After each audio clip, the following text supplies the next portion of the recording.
And we are live, everybody. Sunday, September 8th, week one of the NFL season. We got started on Thursday and Friday with single games, but now the moment that everybody has been waiting for is here.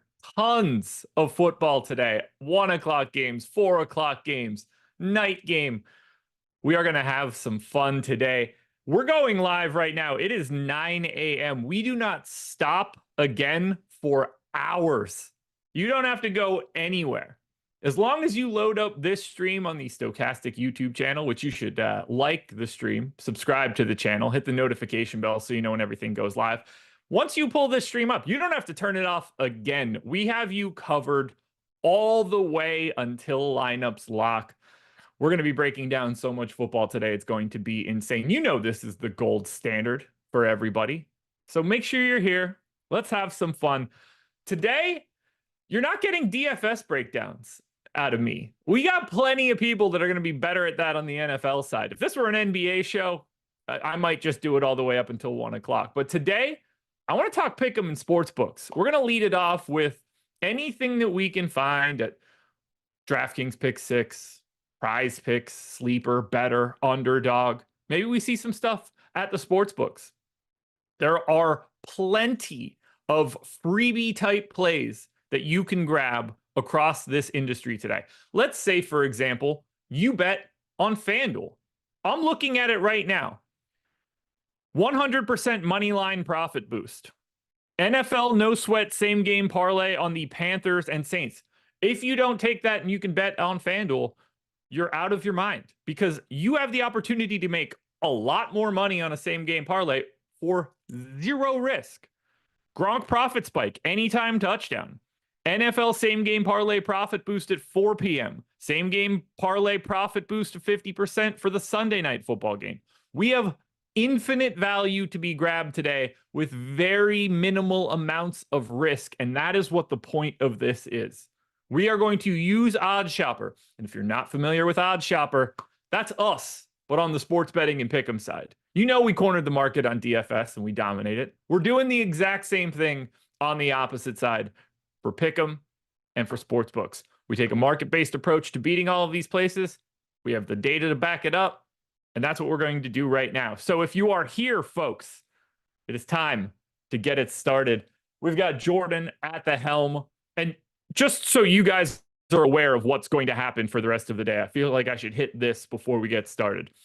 I am starting this off. You're going to get me up until 9:30, at which point I'm going to turn it over to Greg, and he is going to do some lineup building for today. My guess is he's using the single lineup sim, which is the absolute greatest tool that we have ever built.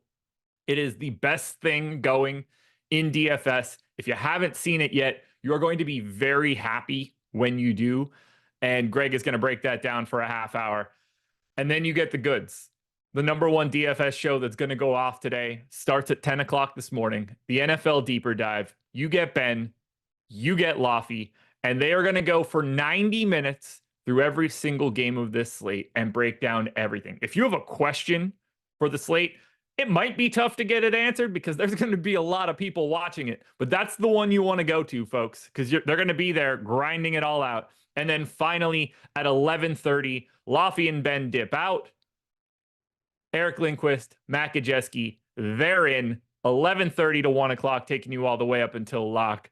That's a lot of coverage, but we don't stop there. Now the stream will stop for a bit, but after that, Sunday night football, 7:30 tonight, you get Emac and Bellman breaking down the night game. We have tons to go over. We're already 6 minutes in. Let's see what we can grab on OddsShopper. We'll start on the pick'em side. I think that'll be the easier way to do it. I'm going to make this window on my screen a little bit bigger so that I can see what Jordan is doing while we do it. Let me just pin this window. Now I'm looking at OddsShopper right now, and I am looking at the pick'em side. And the first thing that I see immediately, and it's going to be the same thing that you guys see. Jordan, if you want to sort that by EV and not expected win rate. We have a whole boatload of value to be found on DraftKings Pick 6. So I feel like that's the best place to start, because if you see it right now, some of these are different times. The CeeDee Lamb game, while it is the number one play, it being a 4 o'clock start, we would need to loop in Zach Ertz, and we would need to potentially find someone a little bit further down. But the 1 o'clock games, we have a couple massive positive EV plays sitting out there right now at 1 o'clock. You see it at the top. Justin Jefferson, 8.9% EV, 64% win rate. And we got to remember now, these lines move around on pick six now. This is a very different game than what this was a month ago if you played it, where you were grabbing stale stuff. Now we're trying to lock this bad boy in while we can. So the moral of the story for using OddsShopper is that we're handling all of the work for you. We're giving you the data. If you like it, great. What I think is going to be the best thing for you guys is when you agree with the things at the top end, because then you're getting that little like, oh, I have something or someone on my side. That's what we're doing here. Now, no chance anybody likes this first play. There's no one out there that's like, you know what? Justin Jefferson's probably not going to get in the end zone against the Giants. However, based on the way that this line is set up, we have the true odds way higher than what you're getting at pick six. So if you want to build a pick six card, the first play that we have to put in for the 1 o'clock games is Justin Jefferson to not score a touchdown. And that one goes in first. The second thing that we're doing, only slightly worse than the Justin Jefferson play, 62% win rate on James Cook to not score a touchdown. That works for me. So we've got two of the top three plays at pick six at this moment are good for the 1 o'clock games. And so is the third, Jalen Hyatt, under 2.5 receptions. We can build out immediately a pick six card that has as much value as I think you're ever going to find.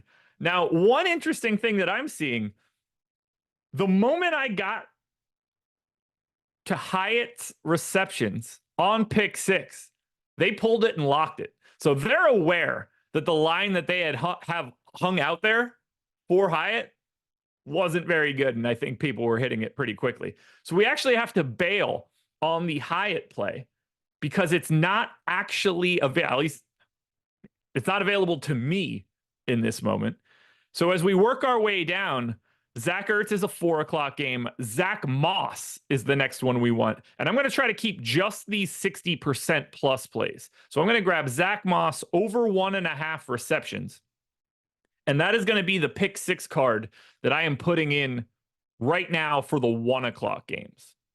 Because we're hitting three lines. Justin Jefferson at 64% to win. James Cook at 62% to win. And then we're grabbing 60% on Zach Moss. 3-leg pick six card. 3 of the best plays that you could find using OddsShopper. Now, if I put that in, I'm going to drop, like a half unit. I think that's the easiest way to talk about this kind of stuff because the amount that you play is of no concern to me. It's all about your scaling individually. Just because somebody else might put 500 on it and you put 5, if your unit is 10, it's all the same sort of situation. Man, we're going to have so much fun sweating the NFL today. I hope that they don't totally drag us. By the way, the Zach Moss play is over in receptions, which is the really good thing to see here, because at least for once, we get something that we really want to cheer for. So if you're putting 10 down on this play, let's say that's your wheelhouse. Estimated prize on this one is 43. So we're getting 4.3x, upwards of 60. Board locking down the 3 best plays you could find. Picks are in for me, guys. Oh, I got to hit that super chat. Ooh, baby. That's a big boy. Matt Sheets. Big old super chat. $200 starting off the NFL season, right? Oh, I see it. Coach, I had no idea your name was Matt Sheets. Why didn't I know that? Coach S in the streets right now, in the sheets right now, I guess. Have a great season. Thanks for all your content through the years. Coach S, who dey? Who dey gonna beat them Saints? In case you're curious, Coach S wins $1 million every week. It seems to be going pretty well for him. Has popped 2 millies in the past 2.5 weeks, 3 weeks, something like that. So rounding error on that super chat, but we love to see it. Good friend of the program. Your success is awesome. Oh, we're getting a lot of it from different directions. Many different teams being represented. Pierre Hines hits us with the super chat. Thanks for all you do, Josh. Bear down. I love it, guys. I love having you. All right, let's hop back to Odd Shopper because we've already got our pick 6 card in. Can I share that? No. Obviously, DraftKings does not make a share mechanism on this. That's fine. We're back to Odd Shopper. What else can we build on the pick'em side? We have 16 minutes to go before we turn this over to Greg. It looks like we're going to sleeper, but that's a Vlad Guerrero play. We do get a Josh Allen play that has 2% EV. It's a lot thinner on the pick'em side than I was expecting. Jordan, let's hop over to the optimizers and let's pull up the sleeper optimizer if we can. And let's see if we could set that to today and then just grab the NFL league. Not that we can't put baseball in there. I don't think it's for us. Yeah, click on any one of them. Yeah, click the Prize Picks one. You can get it in the drop down then on the left-hand side. Oh, okay. Go to Odd Shopper then. I don't know why they're not in the same spot. You were close. Grab the Pick'em optimizer from that drop down at the top now. Or grab the Prize Picks optimizer, rather. Now, sleeper's there. All right. So, sort to not next 7 days. You know what? You could leave it on next 7 days, because if we grab something for Monday, that's fine too. But as long as we've got NFL, we're going to grab Josh Allen, #1 play, 2.2% EV. Now I'm pulling up Sleeper on my phone right now because there is no proper web app. So if I can share this with you guys after we're done, that will be great. We get Josh Allen. I don't believe it's going to let us take Keon Coleman, but at the very least we could look. So that's going to be Josh Allen, under 1.5 passing TDs. The good thing about playing pick'em sites like this is that you're never really cheering for anything that you want. It's the unders all day, every day. All right. Let's look at Keon Coleman.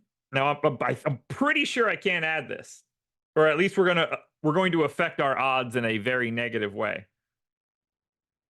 Less than 2.5 receptions is included. We're at 4.4x and a 3% EV. This next one is going to be the one that really makes it jump. And we still have a 23% win rate. We're going to cut that in half right now by adding Deontay Johnson under 4.5. But that's going to be the card we make. 4% EV, close to a 9x payout, and an 11% win rate. And I have no ties to Deontay Johnson. I'm not cheering for him. It's a lot more fun to cheer against guys you don't give a shit about. And that's what I'm doing right now. So 8.9x. We're going to drop a bet down on this 3-leg card. And now we're getting essentially the best thing that we could hope for coming out of Sleeper. This one I'm pretty sure I could share in chat too. Share to group. Nope. Sure can't. Only image. Can't share a link to this?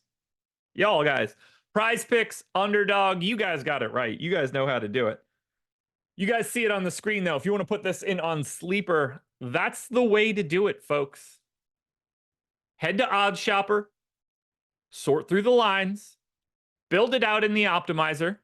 Click the Bet Now button if you can. going to have to do that one more for a mobile side on Sleeper.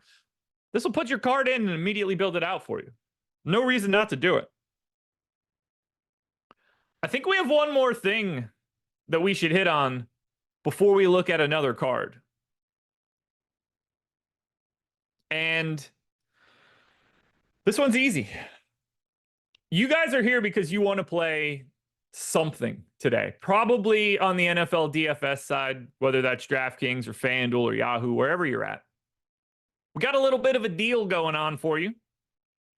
And it's the most no-brainer thing for you to do. If you're watching this show at any point in time today, and you're going to be playing DFS, and you don't have a subscription at Stokastic, if you don't take advantage of this, honestly, I think you just want to lose. $1 for our week 1 access. It's our light package and our core subscriptions. It's the promo code KICKOFF. You get it for $1. That's going to cover everything you're doing today. It's going to cover you for both of the games tomorrow. You get the pre-contest sim. If you're playing a lot of lineups, you can generate an entire contest. The NFL contest generator. All of the projections for every single individual player, including ownership for all of these slates. And the most important thing that I'm going to talk about is the NFL single lineup simulator. It is, without question, the best thing that we've ever put out because I think it affects more people than anything that we've ever done. We talk a lot from the perspective of max entry or at least heavy multi-entry on a day-to-day basis. This tool is for the people that want to build a lineup, 2 lineups, 3 lineups. Not that you can't build 150 if you wanted to, but if you're a couple lineup player, you're looking to hit single entries and 3 max on a day like today, this tool is for you. Build out the lineup as you see fit. Go through everything. You'll see our projections. You'll see the ownership. You'll see value metrics and salary. You build out that lineup and you click run simulation. You get the advanced data for that lineup. You find out the ROI. How frequently does it cash? How frequently is it a top 10% lineup? You get the context of what you build. So now you don't have to just think, oh, I hope this lineup's good, or I generated this in an optimizer. It projects really well, but I have no context of how it will actually do in a contest. This tool does the exact opposite. It gives you all of the context. Maybe you build out your lineup and you love it. And the first thing it shows you is that it's a negative 40% ROI lineup. It's probably going to be back to the drawing board for that one. Make 1 tweak, make 2 tweaks, click rerun again. Oh, now it's up to positive 10%. All right, maybe there's one more spot that I could upgrade here. You flip it again. Oh, it's up to 40. You can iterate on your own thoughts and try to improve your stuff. Now you could have a hands-on approach and get the benefit of all of the advanced data. You can do this for $1 right now. Take it right now while you can. I think you're going to stick around afterwards. Prices are going to go up. It's not going to be $1 forever, but you can get in right now for the first weekend of the NFL season for a single solitary $1. I couldn't sell a product any easier in my mind because I don't even think we're selling anything. This is just the no-brainer of all no-brainers. Also, by using all of these tools, you can sign up, you can use our tools, make sure you attach the Stokastic logo, avatar, whatever you want to call it, to your profile on DraftKings or FanDuel, because we want you to get into our Hall of Fame. Think about what happens when you do that. If you finish in the top 3 of a contest with 5,000 or more entries, it does not matter what the buy-in is. As long as you are using our avatar while you do it, and you send out a tweet at Stokastic HOF to show that you finished in the top 3 of that contest with 5,000 or more, you get a free month of any individual sport package. Think about that. You can get in for $1 today, finish top 3 in a contest of 5,000 or more, and you still don't have to pay then because you're going to get another month of NFL if that's what you're looking for. You can do that. That's our bronze level. If you become a 2-time winner, you go up to silver, you get a month and a week. You get up to gold, you do it 3 times, you get a month of all access. That will cover every sport. That'd be pretty good to be able to grab as we get into October and we have a little tiny bit of baseball left, all of this NFL, college football, and then the NBA. If you happen to win north of 20K in your contest, you still get that prize structure that I just talked about. You also get a Hall of Fame ring. Comes in a case, rotating stand. They're beautiful. They're absolutely beautiful. Hell, I'm guessing Coach S has 2 of them at his house right now. Big old millies. Because not only does he do that, you can also get a free year if you pop one of the millies today. Now, if you have $1 million, I don't think you're going to be too hard up to be able to grab our entire package for a year. You don't even have to think about it. You just get it. All the terms are here. Stokastic.com/Hall of Fame. If you want to check that out, you can just go to stokastic.com, head to the social tab. You can see all of this information here. We've got a couple minutes left for us to grab at least one more interesting entry. I know this show is supposed to be pick'em. We're going to go a little bit deeper here. I want to see if there's anything on the sportsbook side first that we can grab. Honestly, the amount of value out there on the NFL side is a little bit thinner than I was expecting. We do have a 6 odd shopper rating on Ray McLeod's under 17.5 receiving yards. You can grab that on Fliff. You can get Austin Eckler under 29.5 rushing yards on ESPN Bet. That's a 5 odd shopper rating. Then you got a 4, couple 3s, and then a whole healthy dose of 2s. I think what I'm trying to say here is that there's not anything all that interesting on the sportsbook side right now. Maurice Coleman, the kickoff code isn't working. Make sure you're selecting the correct package. That might be the issue. Alternatively, click the link that shows up in chat or the one that is in the description of this video. Octavius Bailey. So their tools really help to win the millions contest. Yes and no. Do I think that using our simulation tools give you a better chance to win the millie? Unequivocally, yes. The average person is not going to build a lineup that grades out as well by hand without having some of this advanced stuff behind them. So that is something that I think can help you out. We need to remember, though, winning the millie is incredibly difficult. Let's just say there's 500,000 entries in that contest. Even an incremental increase in your odds still makes it very, very unlikely that you are going to ship the millie. But we can make it a little bit better. Last chance to grab anything on the pick'em side. I was hoping to see something on Underdog, if I'm being honest. I thought they would have more out there, but it is DraftKings Pick 6, and it is Sleeper dominating the pick'em streets right now. You do have a free square on Underdog right now on Dak Prescott over 0.5 total yards. Don't leave that one hanging. That's available to you guys. But it's DK Pick 6. If you want value right now, we can probably squeeze one out of Prize Picks. So Jordan, pull up that Prize Picks optimizer. Sort it down to NFL.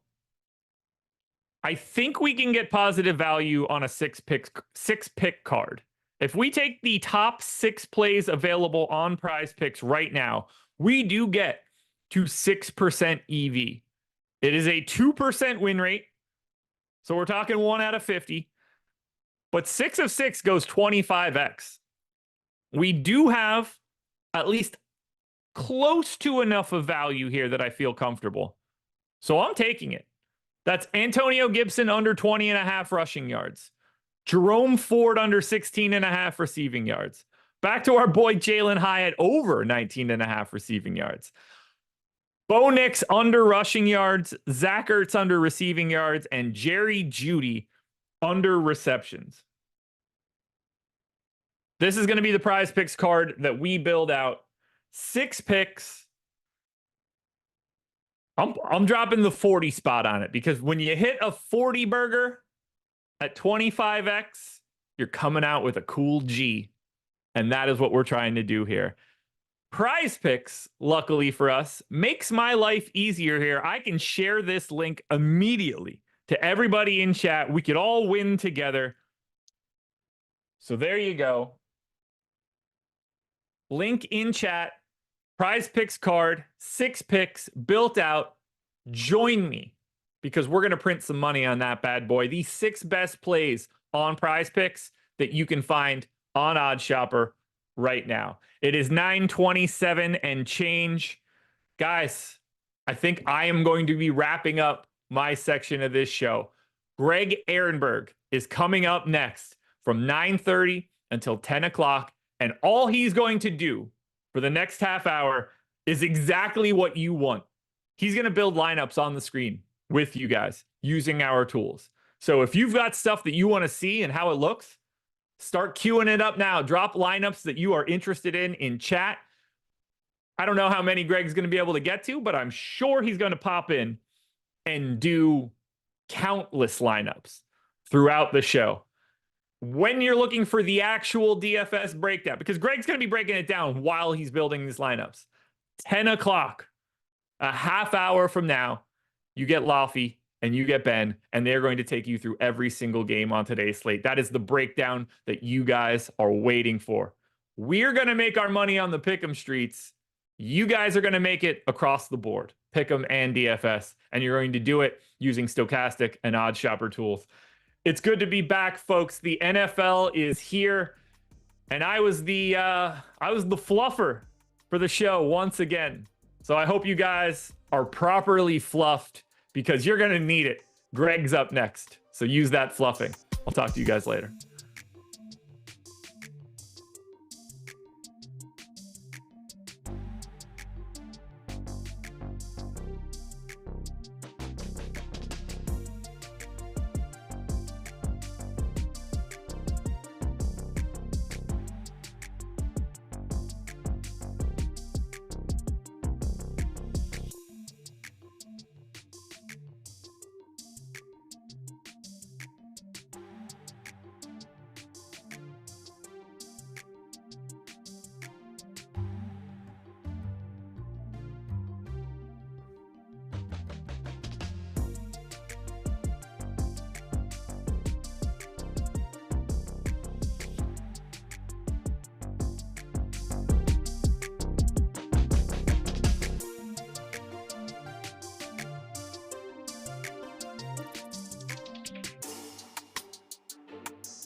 Good morning, guys. It is week 1 of the NFL season. I'm excited for it. I'm not on quite as much cocaine as Josh was, but it's okay because I'm going to build some lineups on screen with you guys.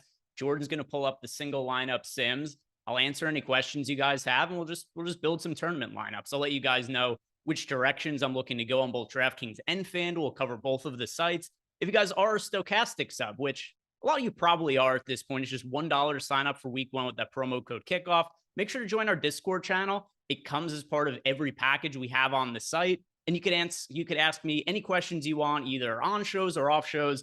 And I'm going to be checking the Discord channel to answer any of those questions while we're building lineups here. So Jordan, pull the single lineups in. Just put them up on screen. All right. Starting with DraftKings. Do you have this on DraftKings, Jordan?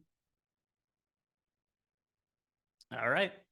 So if there's anything in particular you guys want to see me build for specific types of lineups, throw it into chat. I'm already seeing some people asking about Justin Fields, and I actually do like Justin Fields a good amount for week 1. There's a couple of pieces of injury news that we're waiting on. One of them is just confirmation that Russell Wilson is going to be out. It seems to be trending that way, but we did get the report from Schefter last night that Fields is, well, still expected to be the starter. Russell Wilson is telling the team that he thinks he's going to be okay to play. So we're going to want that confirmation that Russell Wilson is out. And then also we are going to want an update on Jamar Chase. Already, I really like Josevich a lot as a value wide receiver, but we'll like him even more if Jamar Chase doesn't end up playing, and they'll have to figure out what to do with the other pass catchers on the Cincinnati Bengals. But because I've already seen some people bring it up in chat, let's start by making a naked lineup with Justin Fields. We'll make him unstacked.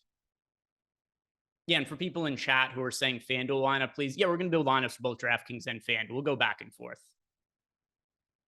All right, so starting with Justin Fields, and at least as of now, he's not projected to be crazy popular. And I don't think he's going to end up being massive chalk or anything like that. But if we do get, or I should say, when we get confirmation that he's starting and Russell Wilson is out, I do think we're going to see his ownership go up a little bit. Right now, the number, it's 3.5%. I could easily see that getting up to 7, 8, 9, 10% once he's confirmed as the starter. Now, running backs. Let's click on the running backs, Jordan, and sort by a couple things here. I want to just show people who we have projected the best at running back, who's also expected to be the chalk at the position. So sort by projections there, just so people could see who it is that we've projected best at the position. And Bijan Robinson, Alvin Kamara. One thing you guys will note that they're projected for a little bit over 17 fantasy points. The high-end wide receivers on this slate are projecting better than the high-end running backs. So if you're in a situation where trying to fill out the flex spot or trying to figure out who to pay up for, in general, I do prefer paying up for wide receivers this week than I prefer spending up for running backs. So with that said, let's sort by the ownership, just show people who it is that is chalkiest at the position. And you guys will see here, no real like crazy chalk for week one. There's nobody that we have that's expected for, at least as of now, like 30% ownership or anything like that. The chalk at the running back position, Rachaad White, Alvin Kamara, both around 20% owned. And then there's a handful of other RBs that are in the 10% range, but no crazy chalk at the position. Let's go do that for wide receiver as well, Jordan. Just keep giving people the overview of the slate and everything. And yeah, you'll see here what I was talking about before with the top end wide receivers projecting better than the top end running backs, and why, if I'm going to be paying up for a position, I prefer it to be wide receiver over running back. Because you see somebody like Tyreek Hill, for instance, he's projected for nearly 23 fantasy points in our data. Compare that to the top end running backs. You're looking at a 5 fantasy point gap between the high end at wide receiver compared to the high end at running back. So just another reason that I'm going to be preferring guys like Tyreek Hill and CeeDee Lamb to like Bijan Robinson, for instance. Now sort by the ownership there, Jordan. Yeah, and you guys will see that we do have Tyreek Hill. He's expected to be somewhat popular on the slate, but still nothing crazy, sub 30% owned. He is still the most popular player overall on the DraftKings slate. And there's a pretty big drop-off for the next tier of ownership. You got Josevich right now projected for 16% ownership. If we do see Jamar Chase ruled out, which I actually think is going to be the most likely scenario, if you wouldn't mind, Jordan, could you put a poll up in the YouTube chat? Just ask people, do you think Jamar Chase is going to play today? I'm interested to see where people end up coming in on just a poll. Kind of fun way to get some people's idea on where that's going to end up going today. But if Chase doesn't end up playing, a couple things is going to happen. First off, we already have Josevich projected as one of the top overall value plays on the slate, about 9.5 fantasy points. You're probably going to see Josevich closer to like 12 fantasy points. And then also his ownership, I would expect, comes in closer to 30% in the event that Jamar Chase doesn't end up playing. And I mean, already, here's where I know it's going to be split. The first couple of comments are in chat. The first two, FX Life says, he's not playing, in my opinion. And then Zachary Pinnell says, Chase is playing. You're on crack. So clearly, pretty dissenting opinions, what ends up happening. And then afterwards, you see here, well, Captain America Bleed says who? Jamar Chase. Unless you're asking me who Josevich is. Josevich is who is going to be stepping in to play a bigger role for the Bengals for a couple of reasons. First off, T. Higgins, he is out today. And then also Jamar Chase, he's questionable to play. They said he has an illness. I think that's total bullshit. Actually, I don't even think T. Higgins has a hamstring injury. I think that both of them are just wanting to get their contract situation sorted out before playing. T. Higgins is on the I think he's on a 1-year deal, and then Jamar Chase just wants a contract extension. But we'll see what you guys vote in the chat on if you think he's going to end up playing or not. And the reason that Jovic ends up becoming really important to this slate is first, he's min price. It's week 1. So it's not like there's an influx of players who are out creating value. And he is right now slated to be the wide receiver 2 for the Bengals. But if Chase doesn't play, he's going to be the wide receiver 1 in a good matchup against the Cincinnati Bengals. So then if you sort there by the value Jordan column, yeah, you guys could see right now, Jovic right at the top there at wide receiver in terms of points per dollar options at 3K there, and opportunity for that to go up as well. Now let's go and check on the tight ends. There you go. Yeah, so you guys will see here at tight end, it is none of the studs are really at tight end. You know, we've got Dalton Kincaid, Trey Ingram, and Trey McBride, Evan Ingram, but we don't have George Kittle on the main slate. We don't have Travis Kelce on the main slate. There's no Sam Laporta. So with that being the case, there's only 4 tight ends on the entire slate that we've projected for double-digit ownership. I do think I'm going to be pretty spread out at the tight end position. One thing that I think could be a little bit sneaky is Mike Gesicki is not projected for a ton of ownership right now. And he's just another guy who could potentially draw targets for the Cincinnati Bengals today. And especially if Jamar Chase is out, not to keep bringing this up as a talk point, I'll get past it at some point, but especially if Jamar Chase is out and you're just trying to figure out who is going to get targets other than Jovic, well, then I think Mike Gesicki comes into play, especially at a thin tight end position. And then defense, I don't really give a shit that much about defense. A lot of my lineups are just going to be who is it that is going to fit in the defense spot after the rest of the lineup ends up being filled out there. And let's see, where are we at on that poll? 164 votes so far, and it's split right down the middle. We got 54% of people saying Chase plays, 46% of people now saying that he ends up sitting. So we'll see. We'll see. We've got some super chats here. And by the way, shout out to Coach. Matt Sheets left us a big super chat there. And yeah, I don't think I've ever seen a run quite like this. Coach has won 2 Millie Makers over the course of the last couple weeks, and in different sports. He won a PGA Millie Maker and an MLB Millie Maker. So shout out to Coach, because that is a crazy run. It was over the course of like 11 days. So congrats to you. And if anybody wants to sign up for the tools the Coach has been using, we've got that promo offer, just $1, promo code kickoff, week 1 of the season. There's a link for it down below in the YouTube description box. Some other super chats that we have coming in. One here is from Choke Hold'em. He's saying, is Jovic good chalk?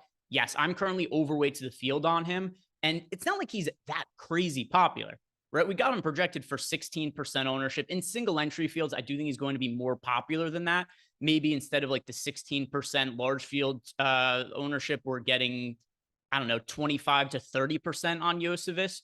But in the event that, once again, Jamar Chase gets ruled out, the ownership is going to go up. So is the projection. I'm still going to want to be overweight to him in all likelihood. And then Austin of Austin says, welcome back to the Thunderdome, peeps. Yeah, shout out to Austin there. So let's go and actually start building out a lineup now. And we'll do it for FanDuel after this as well. And we'll build a handful of different lineups here. But I want to play some naked Justin Fields lineups where we're not stacking with anybody. So let's go and fill out a running back spot now, Jordan. You'll plug in one of the running backs. And I've also got some sims here that I have run, so I have a good sense of who it is that as of now are going to be my most rostered players overall on the slate. And I do think a lot of the ownership at running back between Rachaad White and Alvin Kamara is warranted. But one player who is not pulling as much ownership now as he was earlier in the week that I do like is Chuba Hubbard. So if you wouldn't mind, Jordan, can you plug Chuba Hubbard into one of the running back spots? There we go. Yeah, so with Jonathan Brooks going to be out for at least the first few weeks of the season and Hubbard closing last year as the workhorse back for the Panthers, I think we're going to see more of that to open up the season. He's going to be involved in the run game. He's going to be involved in the pass game. He's kind of game script independent, meaning that if they're trailing, he's going to be in, which is going to happen with the Panthers a lot this year in all likelihood. When they're trailing, I do think he's going to get targets in the passing game. And when they're ahead, I think they're going to be running the ball with him to kill the clock. So let's go with Chuba Hubbard there. And I also like on the other side of the game, you could get Alvin, not Alvin Kamara. Misspoke. Plug in Alvin Kamara, just little mini game stack here. And oftentimes I don't love getting two running backs from the same game in the same lineup. But because both of these running backs are so capable of being involved in the passing game, I don't mind it. So I'm going to go with Hubbard and Kamara both in this lineup for the purpose of this lineup. And I do think it gives us a little bit of positive correlation. And now we could start checking out some of the running backs. And what do we have there, Jordan? We've got, what does it say, $5,500 in remaining salary per player? All right. Let's check out the wide receivers then. And I want to plug Yosevich into this lineup. So let's go with him at 3K. I'm going to make you spell. Also, if you sort by the value column, you show up right away. But yeah, there we go. So plugging him in now, we've got a lot of extra salary to play with. Now we got 6K in salary remaining per player. So I know we're going to be able to spend up for one other stud player in this lineup, Tyreek Hill. He's going to be popular, but he is overall my favorite spend up option on the slate. And at least at this point in time, we're simming out the lineup. Chuba Hubbard isn't crazy popular, and Justin Fields only pulling 3% ownership. So I do like that, getting Tyreek Hill into this lineup that otherwise isn't too crazy chalky right now. So right at the top, Tyreek Hill, Jordan. All right, so we've got Hill plugged in. And now for one other wide receiver, we could get a little bit of correlation with Tyreek Hill. A wideout that I really like in the mid-range for this slate is Christian Kirk. Yeah, so we'll go with Kirk there. And now at tight end, let's go with Kyle Pitts, just to get ourselves a little bit of correlation as well with Justin Fields, run back on the other side. And now we've got 2 spots left, $5,600. And the defense spot is obviously going to be not all that expensive. Let's see. So for the flex spot, just sort by our projections, Jordan. Let's try to find somebody who's highly projected, but also isn't all that popular. And I'm already seeing people in the chat say, like Ron Martinez, oh boy, Pitts, I'm ready to be hurt again. I agree with you. I think I'm going to be playing a good amount of Kyle Pitts this weekend. It is not going to feel comfortable. And if it doesn't work out, I'm going to feel like a total idiot, because how many times have all of us played Kyle Pitts over the last few years and always thought this is going to be the week, and then it almost never ends up being it. But new coaching staff this year, new quarterback. There's been nothing but shit quarterbacks throwing Kyle Pitts the ball the last couple of years. I do think that this is the make or break year for Kyle Pitts. At least how I view him as a fantasy option. If it doesn't happen for Pitts this year, I give up. It's never happening again. I do think it's going to happen for him this year, though. All right. One more spot here to fill in. I want it to be somebody who, given the salary of left, I think it should be somebody who's projecting well, but also isn't too crazy popular or anything like that. So who could we get for single digit ownership here? Click on the wide receivers, Jordan. Yeah, let's just look at the wideouts. Let's see who's projecting well that has single digit ownership. I'll see what people in the chat say as well. If anybody in chat is recommending any particular player we plug into this lineup. All right, I see Choke Oldham said Lamb. Let's put CD Lamb in. We've got 9% ownership coming into CD Lamb right now. Or is that too costly? Yeah, never mind. We're not going to be able to fit him in. So I have to go a little bit cheaper than CD Lamb. How about Stephon Diggs? I think there's a really wide. Actually, we might have to go a little bit more expensive than Diggs, because if he's 6,700, then yeah, we'd have a lot of space left for the defense. So go a little bit more expensive than Diggs. Let's go with Mike Evans. Mike Evans at $7,300. I do think that there is a really high ceiling, obviously, for Mike Evans. A little bit of a floor built in as well. And we've got him projected for 8% ownership. So we go Mike Evans, and we got $3,500 left for the defense, and then just plug in whichever defense projects the best with the salary that we have remaining, Jordan. Yeah, just sort by projection. Cool. Vikings, totally cool with it. Now run the simulation, and we'll see what it is that we get for the expected ROI for this lineup. Is it good or is it no good? And we'll build a FanDuel lineup after this, guys. Curious, throw into chat. Let me know who it is that you want to see me stack around for the FanDuel lineup that I build after this, because I'm not going to make another naked stack. 42.2% sim ROI. So yeah, solid looking lineup. Justin Fields, I personally am a little bit higher on him than our data right now. So he's somebody who I do like a little bit more than what our sims are going to like, but still 42.2% sim ROI.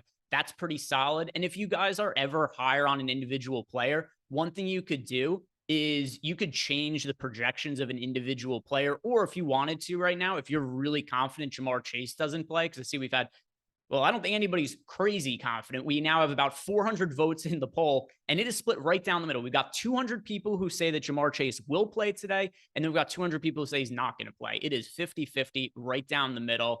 And then Justin Fitchner in chat says, Fields confirmed starting. No, not confirmed yet.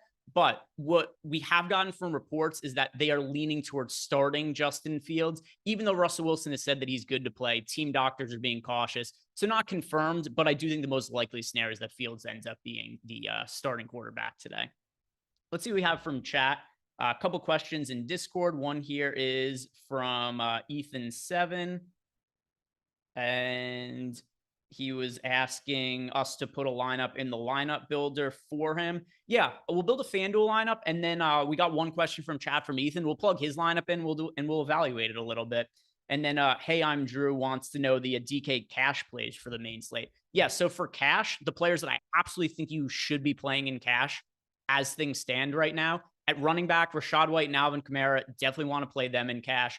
At wide receiver, Yosevich, as well as Tyreek Hill. Those four players, I would say, like, your must-play core guys for a DraftKings cash game today. Let's build a FanDuel lineup now, Jordan. And let's see what we could do for FanDuel. Corey Cardinale wanted a Richardson single stack. The only problem is I just built a lineup with a rushing QB. I want to make one that's like a little bit heavier stack. I want to make a double stack over on FanDuel. And then let's see, Humble 0721, Kyle Pitts plus Cheap Bengal to start his lineups.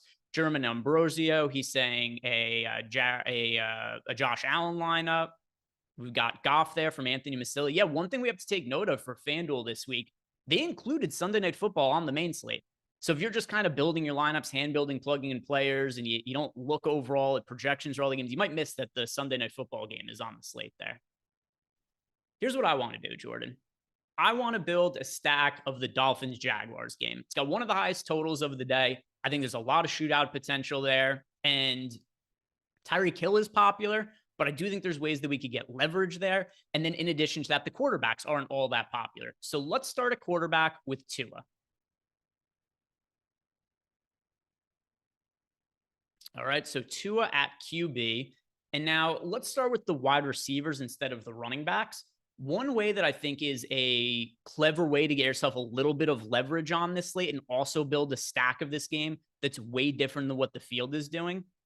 Wide receiver, plug in Jalen Waddle instead of Tyreek Hill. And let me double check to see what our ownership projections are right now, because it is, yeah, we've got for FanDuel 29% projected ownership to Tyreek Hill. And then Jalen Waddle is projected for 12% ownership. So should Jalen Waddle be the one who has a big game for the Dolphins today, you're getting a lot of leverage by rostering him as opposed to Tyreek Hill. And now at wide receiver or tight end for a run back, I think there's a couple of options we could go with. There are two run backs I really like from the Jaguars that I'm getting to in a lot of these game stacks. It's Christian Kirk and Evan Ingram. So Kirk, actually, for this lineup, so I do like Jalen Waddle as a leverage play off of Tyreek Hill, but let's just make a really heavy game stack here and see what it does to the sim ROI. So plug in Tyreek Hill as well. We'll see if we can make this work from a salary perspective. All right, so we have not a lot of salary to play with now for the remaining spots. It's okay, though. Yeah, we're going to go really cheap. We're going to go really cheap with the rest of the options here. So now at running back, we're going to do it again. Let's put Hubbard's only $5,600 on FanDuel. So let's go Hubbard at running back. And then who's another cheap running back that I think is viable today? And maybe one that isn't all that popular. My first sim I ran this morning, I did come in overweights the field on Aaron Jones. I do think there's potential for Aaron Jones to have a big ceiling game against the Giants. Daniel Jones missed the end of last year with a knee injury. Already as is, he was a crazy erratic quarterback. There is a real chance the Giants offense looks total shit today. The Vikings get the ball in a lot of good field position spots. They're also leading the game late, and it's a favorable game script for Aaron Jones. Not all that popular, relatively favorable price tag as well at $6,800. I like him as a contrarian running back on FanDuel. Plug him into this lineup as well. Aaron Jones.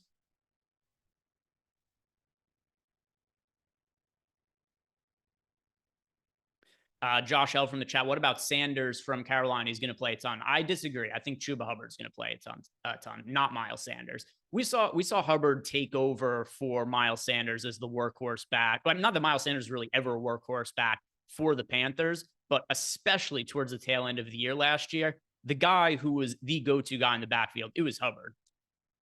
All right, so we've got flex and the defense left. At flex, let's just sort by value. Let's see who the best points per dollar plays are remaining. All right, so Josh Palmer. And Josh Palmer is 5,000 over on FanDuel. So actually probably have to go a little bit more expensive than him, unless we're going to upgrade one of the running back spots after this. I do like Josh Palmer a good amount over on FanDuel, though. I think he's one of the better wide receiver options on the slate. But if we're going to go a little bit more expensive than him, let's go Drake London at $6,700. A lot of the same reason that I think that there's going to be a bounce back year for Kyle Pitts. I think Drake London also could have a big year. Kirk Cousins throwing the football, new coaching staff. So I like being overweight to the field on Drake London as well. Let's plug London in. And then defense. Yeah, just plugged in whoever is projected the best. All right. So let's run it.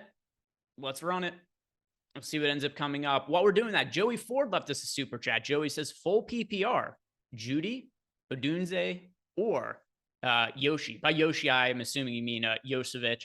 So a big part of this is going to be, does Jamar Chase end up playing or not? Because if Chase ends up, by the way, I'll also look at our projections here and just see who it is we have projected best of all of those guys.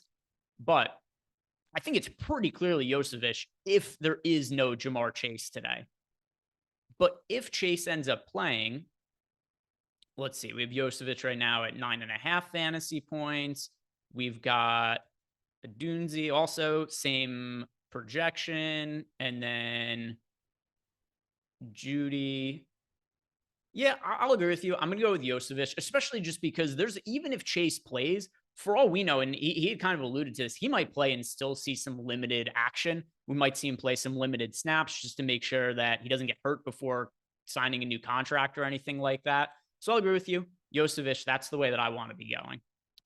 All right, let's see what it is that we had for Sim. All right, pretty solid, 68.3%. And this was a really heavy game stack there, and still ended up projecting pretty well. A lot of upside. Not really a lineup that I play in a small field single entry, but for a large field GPP, I really like full game stacks where you could go like 2 stacking options, 2 run backs, something like Tua. And as you guys saw when we built this out, it's not like we were that restricted for salary, even to the point where at the end, I was considering putting Joshua Palmer in. But then what ended up happening was we actually would have had too much salary remaining. So it's not that hard to spend up on FanDuel today. Really not that hard on DraftKings either with the Yosevich value, but not something I'm all that concerned about with paying up for options. Mr. Cool Cam wants to know, who are the must plays for FanDuel cash today? All right, so we talked about this for DraftKings. We had that question. Let's talk about it for FanDuel as well. So the players that I'm going to say are must rostered players for cash games on FanDuel.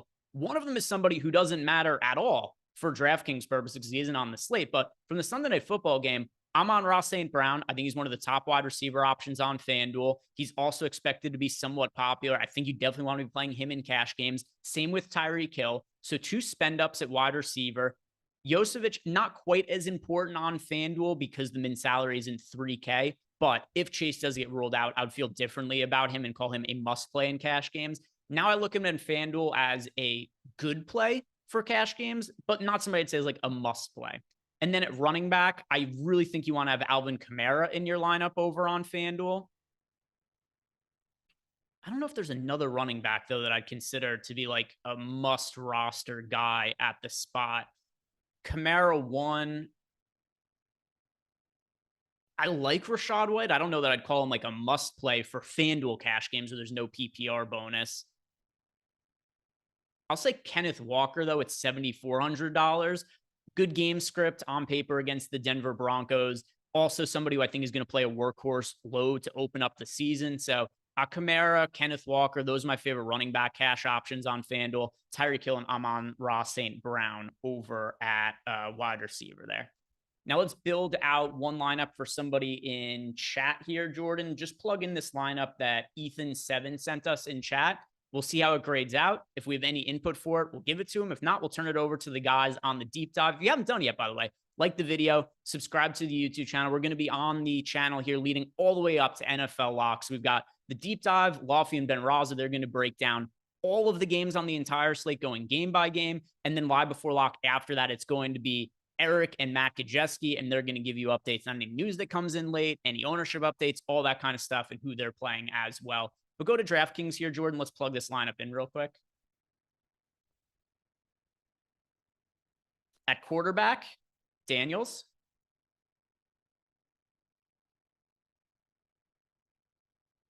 Running backs, Kamara and Walker. And this is from Ethan7 in the Discord channel. Now at wideout, we've got Hill, Josephus,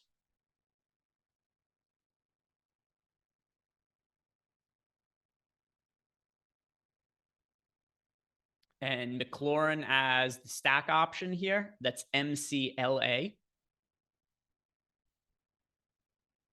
Kyle Pitts at tight end. So got a mini game stack there with, oh no, never mind. I forgot. He didn't have Fields in the lineup. And then that was me who built that lineup. Pittman at the flex spot.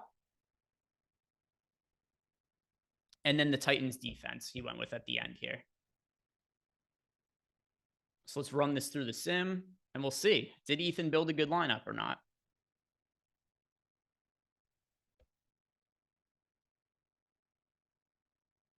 By the way, first look at the lineup, Ethan. I don't have any issue with it. I think that's a good lineup to play in GPP. Let's see if the Sims agree. And from chat, Day Dystopia wants to know a good way to get different if fading Tyreek. I think the best way to get leverage if you're not playing Tyreek Hill, Jalen Waddle. If Tyreek Hill doesn't have a big game, one of the most likely reasons just going to be because Jalen Waddle is the one who has the big game. So I think that's a pretty good leverage option. And Ethan, looks like you have a really good lineup here. 141.8% sim ROI. Good to play, Ethan. I say lock it in. Play that lineup today. And that is going to do it here for me today. But still, 3 more hours of football coverage. Deep dive, live before lock coming up next. If you guys want to check out the tools that we have on the site, like the single lineup simulator that was just showing on screen, just $1 with the promo code kickoff. There's a link for that down below in the YouTube description box. Guys, thank you very much for watching and have a great first week of the football season. Also got Sunday Night Football live before lock tonight. Stick around for the next 3 hours. Good luck today.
I got to change the trash can out from Friday night in my basement, and it's just overflowing with beer cans.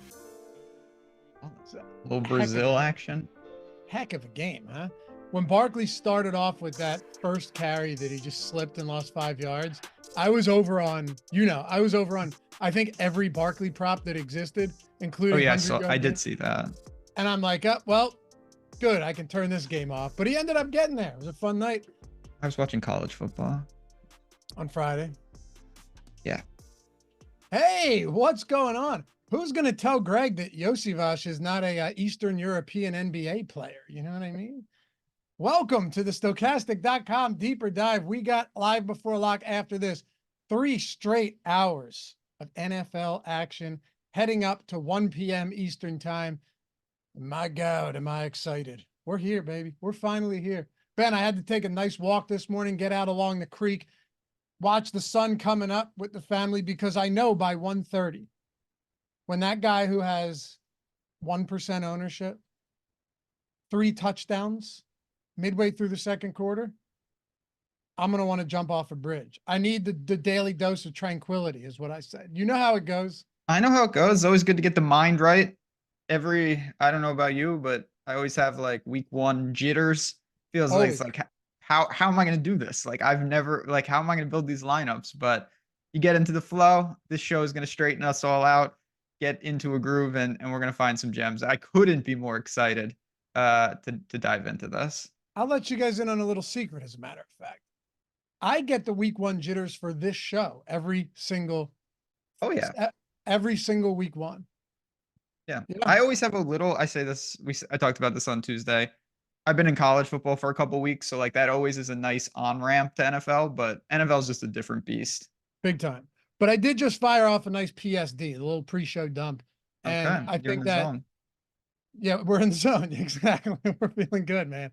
Happy to have you guys with us. And I could not be any more authentic when I say that. We love doing this show.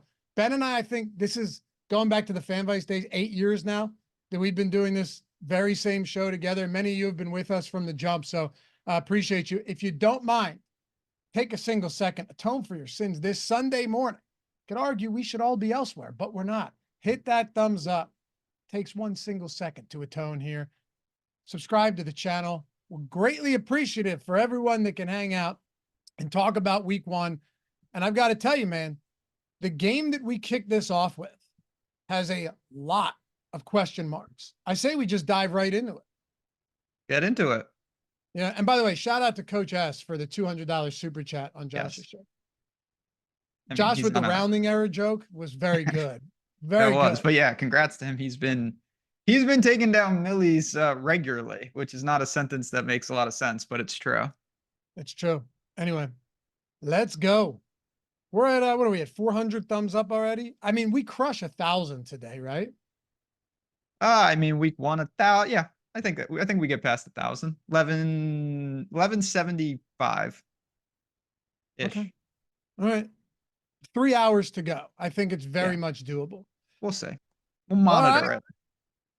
Let's go, man. Yesterday was tough for me. I had the kids for like 8 straight hours by myself after being up till 1 o'clock on an Eagles game the night before. I know how that goes. You know that gif where the guy's wrapping the seatbelt around his neck? Tough scenes.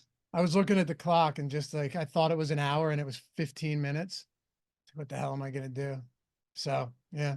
I just put him in the basement and watched football. I'm joking. One of them's 9 months. All right, let's go. New England and Cincinnati. Yeah. Jamar, T. Higgins is doubtful. Jamar, do you want to, you know what, maybe we should just start on the Patriots side and just kind of remove the stink first. Okay. We can do that. I'll be honest. I don't have a ton of faith in the Cincinnati Bengals defense this year. I still think there's a lot of question marks. They're 7.5, 8-point favorites, depending on where you look. It's the biggest spread of the week.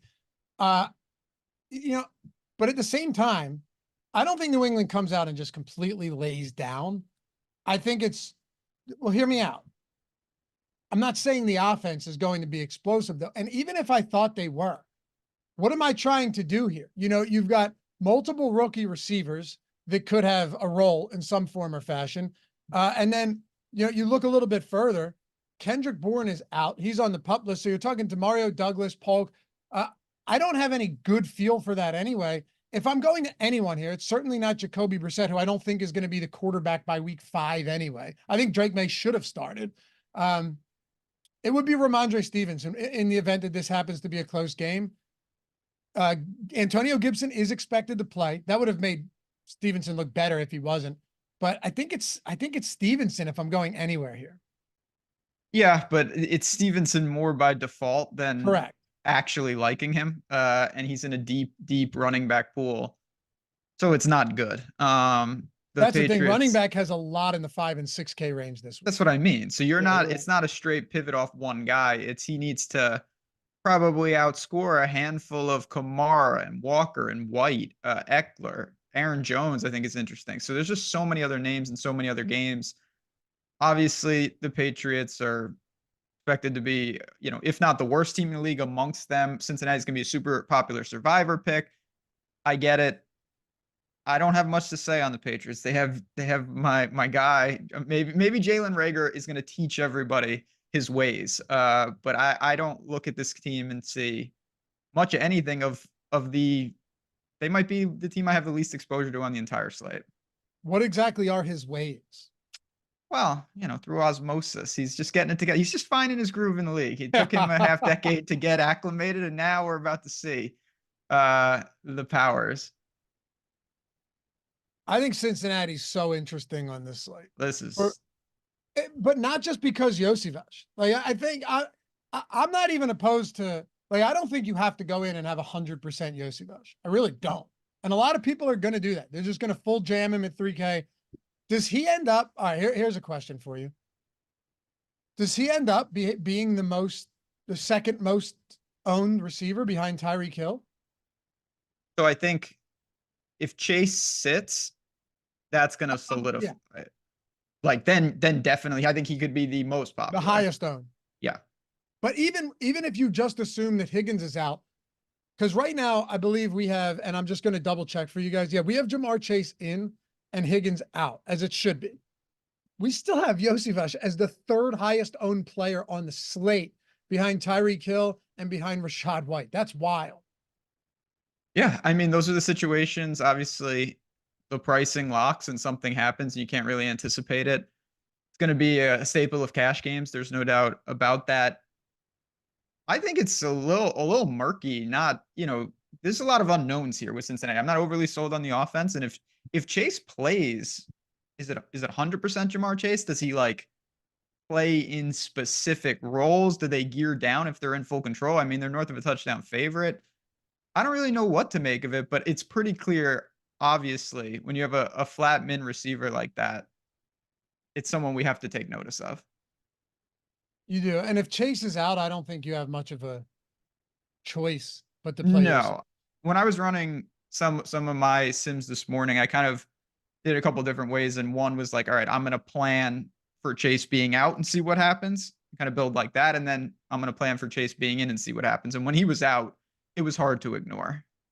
Very much. If he's in, I think you could make the argument that while Josivas is a great play, he's not someone that to me, he becomes a more interesting tournament fade or guy that you're underweight on if you have Jamar Chase in, because I still think Josivas is very popular, right? If Chase is out, is it just all bets are off, not just for Josivas, but then you have to look a lot deeper into the pass catchers here? I mean, I still don't think, at least for me, I'm not just diving into these unknowns completely. Obviously, if Chase and Higgins both are out, that's going to set up a situation where the production has to go somewhere. And certainly Josivas is going to be towards the top. Gesicki, I think, becomes more in play as a 3K tight end. But there's still scenarios where it's just, okay, pretty standard performance from Cincy. They keep it on the ground a little more. New England gives you nothing. It comes in under the total. And these guys are fine, but you're not, in large field tournaments, you're not saying, well, it's over if I don't have them. Right. I think so too. And by the way, if you're wondering why Josivas on DraftKings is pulling a lot more ownership than FanDuel, despite him being only $300 more than the min, I was building lineups on FanDuel last night. It's really soft on FanDuel this week. And And that's the opportunity cost of like, normally, if you're starved for value, you jam that guy, it opens up the rest of your lineups, you can pay up for all these spots. If you can do that anyway, then it becomes a raw points game. And this guy has to not only points per dollar do well, but he has to actually outscore some of the next tier unless you see a different permutation. So that's where I'm at with it. Obviously, I'd be lying if I said I knew a ton about this guy. But the role is the role, and that's something we can't ignore. Here's the good news too, is that we'll have this news by 11:30, and then you've got a full live before lock for an hour and a half. Yeah. Right? Yeah, we'll get clarity. This is not going to be like, oh, I wonder if Chase is playing. We'll know. Right. And we're also at the controls ready to make updates in all of the projections as well. So this shouldn't be that difficult. There is one guy I want to talk to you about, and I don't know if you've seen some of the props I've been throwing into the over on Tails by OddsShopper. It's our new marketplace for bets. You want to tail, you want to join a community, all of that stuff. It's our brand new marketplace, the premium Discord, and also the picks straight on OddsShopper that goes straight to your phone, like straight push notifications. The app is completely redone. Highly recommend you check it out. If you wanted to check it out too, Ben, they can your pack. Do you have a promo? Because mine's 50% off right now, a week or a month. Under here. $5 for a week, under 15 for a month. NFL 24. NFL 24 is the promo, but I know you've been crushing in there for quite some time. Yeah, it's been awesome. Obviously, we all have kind of our different things. I've been doing a lot of college, soccer, of course, NFL, Jazz Raz 50 for me. But honestly, just head over to Tails and check it out. It's not just us. There's a great, just menu of different types of styles, different content, and it's really, really cool. So we're just getting started, but I couldn't be more excited. And some of these guys are definitely going to factor in on that side as well. I mean, the props are undeniable with some of these Cincy guys if we get the right situations. So I mentioned that not to derail the conversation, even though it'd be great to have you guys over there. Come support your boys, sweat some bets, tail some bets, and win some money with us throughout the entirety of the NFL. Where else would you rather be? Sweating bets, you know what I mean? But because I think Chase Brown is possibly the most interesting player in this game. I really do. So last year, he didn't really start getting any work until week 13. Over his last 5 games, he had 11 receptions on 12 targets for 149 yards, averaged over 11 yards per reception on the season. And while it's a very small sample, look, that's not lost on me. It's a very small sample, but Chase Brown led all running backs in yards per route run, yards after the catch per target, per route runs. I'm sorry, yards after the catch per reception. What if they just decide like, okay, we're limited. Let's get Chase Brown the ball out of the backfield. And I know that we're looking at likely a 50-50 split here. I personally like betting his over props more because you can ladder them or you can take some long shots on some alt lines, the milestone receiving yards. But at 5K, I'm sprinkling a little bit of Chase Brown in today. I just think there's so much uncertainty in this offense right now that if Chase Brown is involved like he was late last year, even when he wasn't targeted heavily and it was Jake Browning as the quarterback, he might be a guy that everyone's sleeping on. And we may come back here in week 4 and say, Ben, we might come back in week 4 and be like, oh, wait, this guy's one of the best pass catching backs in football. I'm willing to put a little on that to find out. Week 1 is the time to find out because if it's true, you're getting the dividends without everyone adjusting. We just had a super chat about this exact thing, about what are we doing with the Cincinnati backfield from friend of the show, by the way, Brandon Wagner. Hey, Brandon. I'm a little worried in the sense, I think my biggest concern with that philosophy isn't anything you said, isn't the skill set. It's that this is the complete opposite of the likelihood game script where that's what Cincinnati wants to do. It better be early in the game because most likely you're burning clock with Zach Moss late in the game when you're up 10 points rather than trying to play catch up with Chase Brown when you're down by 4 points, something like that. So that's my only concern, but there's no doubt these guys are going to have opportunities. I just think it does play pretty close to a 50-50 timeshare. Don't disagree. I will say though, Joe Burrow's passing attempts prop is still at 34.5, right? So it's not like he's projected not to throw in this game. 34.5 is perfectly reasonable. Very reasonable. And listen, this is not, I've been talking about college already a lot. This is not, I was betting games yesterday. There were 45-point spreads. That's different. This is teams win all the time as 7.5-point underdogs. That's not a huge monumental upset. So it's not that inconceivable. Not that I think it. that the Patriots do play better and that Burrow actually has to have more volume than we anticipate.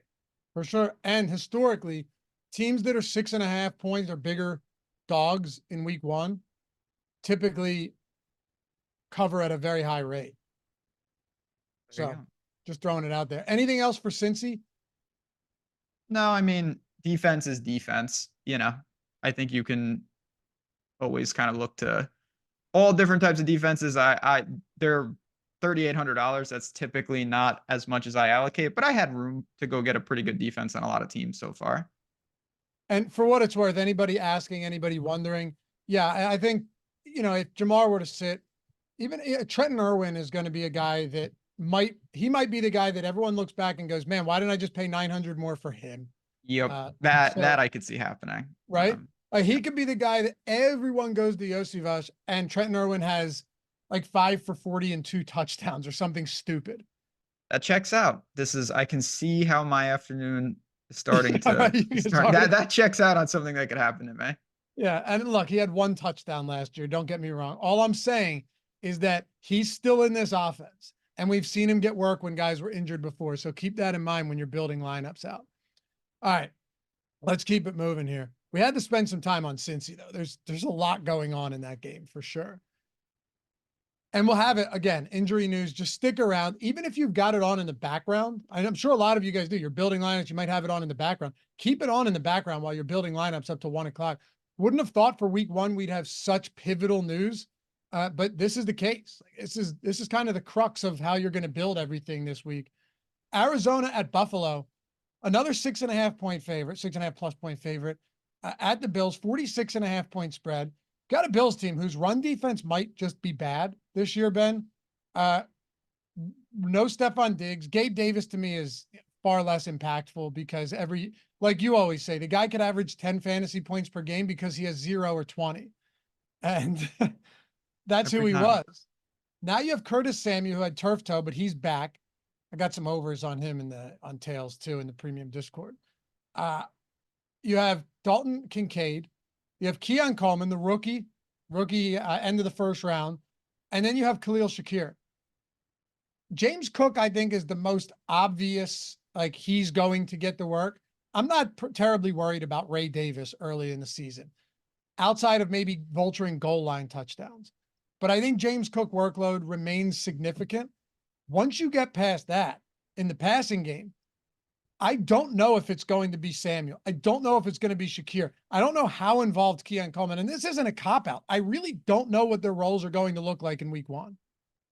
No, I mean, how could we know? But that's a good thing to me because sure. It's clear when you look at the pricing, they kind of hedge their bets. They said, we'll put everyone the same and we'll let people make hero calls. And you can do that because if you're right, one of these guys emerges, we're in business. Now, I don't have a strong take here. I'm getting most of my Josh Allen attachments to Shakir. I don't know if that's somewhat random. I actually feel pretty comfortable with it. He came on pretty strong at times late in the year, and obviously had a really good game, against Kansas City. But price is right. The backfield, I mean, for Cook, I think the biggest vulture, and I'm sure you'd agree, is actually just Josh Allen, with his legs. Sure. I'm not worried about the backup running backs. I'm just worried about Allen himself. And yeah, they're in a healthy spot. Good team total at home. We had a super chat about cash quarterback on FanDuel. I honestly think that Josh Allen, because it's pretty soft pricing, you can just go up and get him. Raw points, he projects as the highest quarterback. Him and Stroud are right there. But to me, Josh Allen fits all those type of builds. I like the Bills. We'll talk about Dalton Kincaid. I think he stands out as a serious weapon today as well. Yeah. And by the way, I was just like, because last year Latavius Murray definitely vultured touchdowns in that offense. So we'll see. But this game, there are a lot of games that have shootout vibes, Indy, Houston, Miami, Jacksonville. You're talking field goal spreads in those games, right?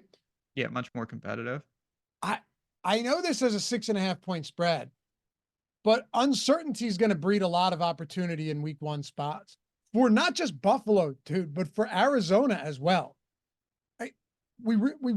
Arizona projects to have the worst defense in the league. Maybe they're a little better. We see surprises often, a lot, actually. Matter of fact, we see a lot of surprises. Houston defense last year was a big surprise. They weren't expected to be nearly as good as they were. Houston as a team was surprising. they have some pieces on offense. You know, you bring in potentially a generational talent at wide receiver. You have Trey McBride. I love Trey McBride. Proud to say I was very early. We were early on Trey McBride. Say, come on, don't leave me hanging. We were early on that guy. Trey McBride last year. Yeah, I corrected myself. Thank you.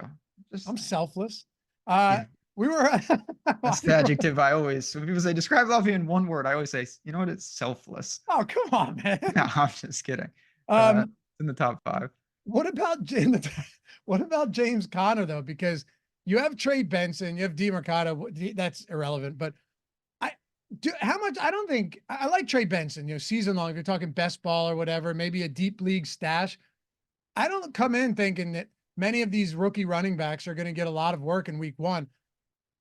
I actually think James Conner could be a very interesting play today. What's his ownership? Let's see. 4.7%. And that's not a product, just reading between the lines. I'm interested to see if you disagree.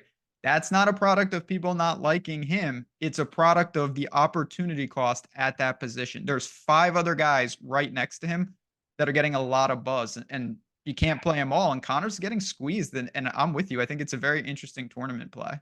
Okay, so I thought you were going to go against that and be like, well, he's getting squeezed for good reason. Maybe he is.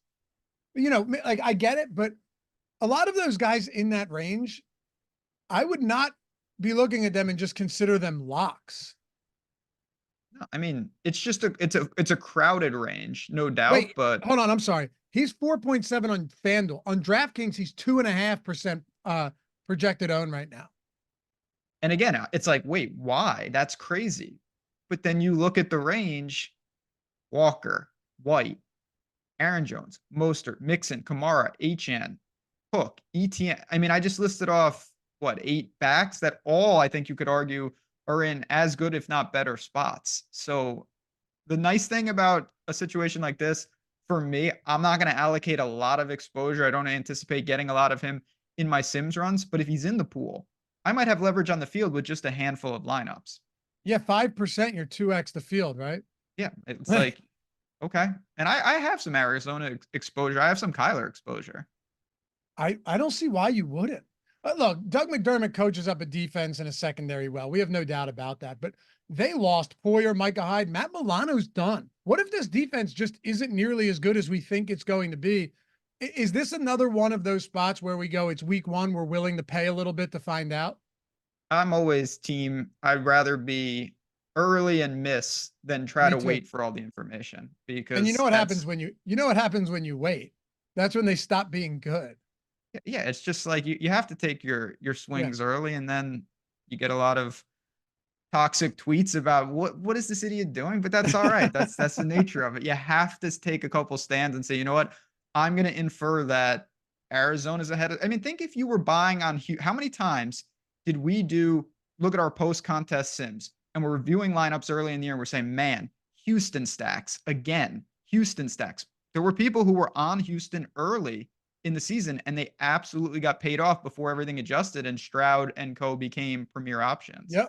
And then by the time you wanted to do it, you're paying a premium on everybody. You missed it. Yeah. Yep. The value's gone. It's like when a prop moves in the market. Like, yeah, you could wait for it to go up to confirm, and then you missed the value. Exactly. Yep. I mean, the last 5 games for Connor last year, all of which you had Kyler Murray in, the touch counts were insane. The opportunity, you know, averaging 70% of snaps. I like him here. If he's really going to be unowned, and Alvin Kamara is going to be, 15%, Rachaad White, 18.6%, possible weather there in this game, but I think it should be okay. And it's not like Rachaad White's a good running back as far as like actually rushing the football. You remember he got there a lot last year by way of the air. And it was you and I who always said, once his price point, and I think he's not too expensive. Last year he got up into that 7K range, but usually ceiling games for Rachaad White were the 20 fantasy point range. Like, he was fadeable. He was a great floor player. He was really paying off, dividends in stability, but we both accurately were talking about kind of got priced out of his ceiling. And he was getting lapped late in the year by some of the top end performances. So I don't know if that's the case today, but just in general, you've got McBride. I wanted to ask you though, Place I I'm called him struggling. Doug McDermott. Yeah, I know. I was yeah, Sean McDermott. We all know who I was talking about. Yeah, I was saying Dougie Buckets, but what are you doing with the this is the spot I'm struggling with because I like Kyler. We talked about Connor. Got Marvin Harrison, obviously big expectations, no doubt about it. George Wilson, like, are you getting to those type of guys? Like, what are you doing when you play Kyler? That's the problem. Yeah. That's kind of, I think, why I'm gravitating towards Connor, because I want exposure to this team. You know what I mean? I want exposure to this team, but I'm not sure if, paying up for McBride is the right play right now. I don't know if now that, Harrison's there, I still think McBride is viable, but he has a 49.5 yard receiving yards prop. I looked last night. That's fine, but not great. And like you said, Wilson, Dortch, those type of guys, I don't know. I think you just have to pick your poison here. And like Harrison and I might honestly say that McBride is my favorite, because if you want to make that argument, Ben, that there's a lot of those good mid-range running backs, I think there's even more good mid-range and lower mid-range wide receivers this week. Definitely an argument that you could make. And yeah, I'm just struggling more. I like the concept of this, and it's just I'm not getting to a lot of Marvin Harrison Jr. So by default, I either have like some skinnies with Murray and Trey McBride, or I'm like trying to get in a weird third player, and that's where it makes it tricky. So that is my biggest concern with this game. I'm just not sure how to do it. Agreed. And yeah, shout out to Brian for that $20 super chat earlier. You answered the question. And to a friend of the show, Guitar Z-Man, for gifting 5 Stokastic memberships here on YouTube. You guys, your support is greatly appreciated. So yeah, Connor for me, but I'm with you on Murray, on Kyler. I don't think either of us can accurately kind of say where it's going to be. We know with certain teams who the guys to stack are, right? Just not here. Last question, and we can move on. Are you okay playing Connor with Kyler? I don't love it, no. I don't really like it either. I don't have any of that for what it's worth. I would be fine with it if Kyler didn't also run. And like, sure, he might target him 3, 4, 5 times, which is fine, but that's not a favorite spot of mine, no. What about Buffalo? You want to talk? It's, equally difficult. Both running backs in this game are probably my favorite plays, even though Connor's not getting any ownership. James Cook is getting some. He's at around 8%. If you start looking at these other players, Curtis Samuel expected to play, Keon Coleman. I'm not going to Keon Coleman in this game. There's too many other players at similar price points to me that just look better. And while I think, they said he had a good camp, a competitive camp and all that stuff, that's a tough one for me to get to. I'd rather get to Curtis Samuel, honestly, at 4,900. I'd rather get to Shakir at 4%. And I would obviously rather get to Dalton Kincaid. I think Dalton Kincaid is probably the top option here. If I'm single stacking with Allen, I'm probably going Kincaid in most of those lineups. Yep, I see the same way. The only difference in this game between you and me is you definitely like James Cook more than I do. Interesting. He's getting squeezed for me, and I think that's more warranted. Kamara and some of these other guys are taking up all those allocations for me. My thing with Cook is just, the preseason, you got some starter opportunities. He was out there for every one of them. And not that that's a huge deal, but Ray Davis always came in after him with the backups. And from a just overall opportunity perspective, a Buffalo team that has the highest implied total on the slate, I think you could be talking 70% of snaps in this game for James Cook, maybe higher. So I get where you're at. And probably for you is the touchdown equity concerns. It's a couple. It adds up quicker than you think. He's pushing 7K, whereas some of these other guys are basically 6K. And I think he has less touchdown equity. So I expect him to play pretty well. And I'm not saying I'm going to have flat 0, but of all the backs we've talked about in the 6K range, he's towards the bottom for me. I have most of the guys ahead of him. If you had to rank the pass catchers for Buffalo before we move on, how would you do it? Kincaid would be clearly 1. Shakir would be 2. And then there'd be basically a gigantic drop off for me. I'm not playing Keon Coleman, and I don't really know what to do with anybody else, to be honest. Me neither. We had a poll. Does Jamar Chase play today? How about this, man? How many votes were on this? 1,100 votes. 52% yes, 48% no. Ooh. Where Let do me you just say vote? this. If you voted, that should also mean that you already hit the like button. 1 vote, 1 like. That's pretty standard operating It's a procedure. Is great that fair to point. say? It's a great point. 1,100 votes. So there Come on. was a click. There was a. If you're gonna click both, and let's make this ratio 1-to-1 on votes to likes. Right, a willing and conscious click on the vote, but under 600 likes. Peculiar. Yeah, strange. We'll get there. I'm still confident. We have a ways to go. We have I'm just molding 1175. 1175. All right. My lucky number. Jacksonville, Miami, 49.5 point total. Miami, 3.5 point home favorites. You know, in week 1 too. And for what it's worth, it's not like these Jacksonville players have never played in heat, but the way that this stadium is designed, remember Bill's dropping like flies from cramps and dehydration. You remember that? Vaguely.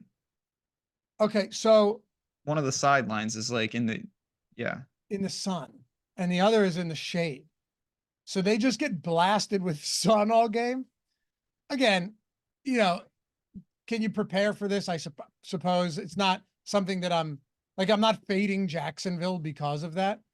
But I will say that I know you were kind of out on the Tua stacks earlier in the week, but there is one thing to me that I want to talk about, and that is if I'm stacking Tua, first of all, there's no way I'm skinny stacking Tua.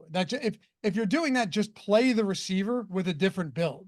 There's no need to do that. But if I am playing him, I actually think I like the QB +3. I think I like the 3-man stack with Tua if I'm stacking him, and it would likely be Tua, Hill, Waddle, and Jonnu Smith at tight end. So definitely agree. Miami's more of an onslaught team for a lot of reasons. 1, they get in crazy games. 2, their quarterback, basically 99% of his fantasy points are connected to somebody else getting fantasy points. He has no isolated points. Correct. And that's a killer. It helps when you have an onslaught, though, because he can distribute. If Tua has 30 fantasy points, that means there's so many other fantasy points that had to go around for him to get there.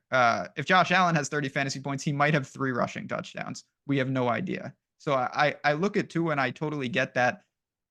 What you said, though, I think is key. I'm not sure you can do Tua +3 if you don't punt one of them. If you do Tua, Hill, Waddle, and one of the running backs, it's an insane amount of salary. It's very difficult. But the $3,500 Jonnu or whatever it is, that helps. Is very doable. And I'll take it a step further too. On FanDuel, even more doable. When I built a lineup last night with a similar build like this, I got that easily. I mean, easily managed to work that in with zero concerns whatsoever.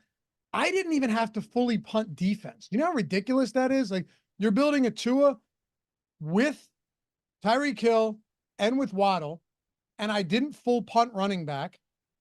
I paid up for my flex player, Ben, and still didn't have to punt at defense. So in my humble opinion, DraftKings and FanDuel with the 3-man Miami stack, even if you're punting down to Jonnu Smith, vastly different builds this week. Oh yeah, absolutely. And that just speaks to the kind of the pricing and the structure and what I would say is pretty soft pricing at times. So I get it. It's just Miami has so many weapons. I think it's going to be a very competitive game. I'll get that out there. I wouldn't be shocked if Jacksonville won. So I like both sides of this game. I think I like the Jacksonville side a little more, but I definitely have one-offs like most, and Tyreek's going to be amongst the highest owned players on the slate, and I think that's probably warranted. It's funny because we spent a ton of time talking about the Cincinnati spot, a lot of time talking about the previous game in Buffalo and Arizona because there's a lot of question marks. Miami's easier to talk about for me. It's more just game theory, the way that your build works.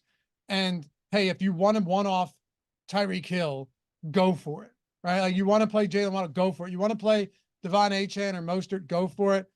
But I think before we move to Jacksonville, your preferred side, how do you approach Devon Achane and Raheem Mostert in yet another season where kind of touches are a little bit ambiguous. Yeah, I mean, I think you keep them in the certainly I have more interest when I was playing around, and obviously we're going to talk about a lot of what we've got going on. One of the things that's great is you can customize kind of your tournament structure.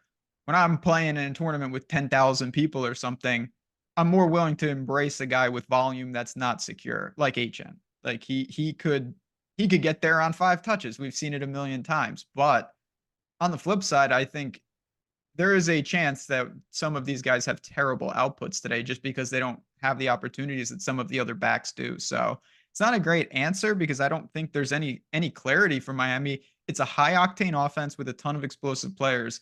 I'm trying to get pieces all over the place. I'm not saying I'm jamming at least one Miami player in every lineup, but I would like to get exposure to this game, and that includes more A-Chain than Mostert, but just across the board, I like Miami, as everyone does. I hear you. Yeah, especially too with the ownership that's coming in the Tyreek Hill. If it ends up being similar to, and nothing's going to be similar to that Miami-Denver game last year where HN and Mostert had a combined, 900 yards and 17 touchdowns. But if it ends up being just one of those spots where HN or Mostert dominates on the ground, you're also not just clearing out a lot of other spots that people paid up at running back, but the leverage over Tyreek Hill and Waddle lineups and Miami stacks is significant. Oh, it's huge. There's no doubt. I mean, that's where you're leveraging against a lot of things, and that makes rolling the dice even more interesting and viable. But again, at the same time, I don't know how you hone in on these guys in any significant way just because of the lack of, it's a very fluid situation. So look at the total. It's pushing 50. I mean, that's as healthy as it gets. John B said, how many times did Hill and Waddle both get there last year? Yeah, I mean, look, first of all, Waddle was banged up a lot of the season. These guys are still the clear 1 and 2s in the offense, right? Like, so I don't even read into that too far. For me, it's just, is there a clear pecking order in the passing game?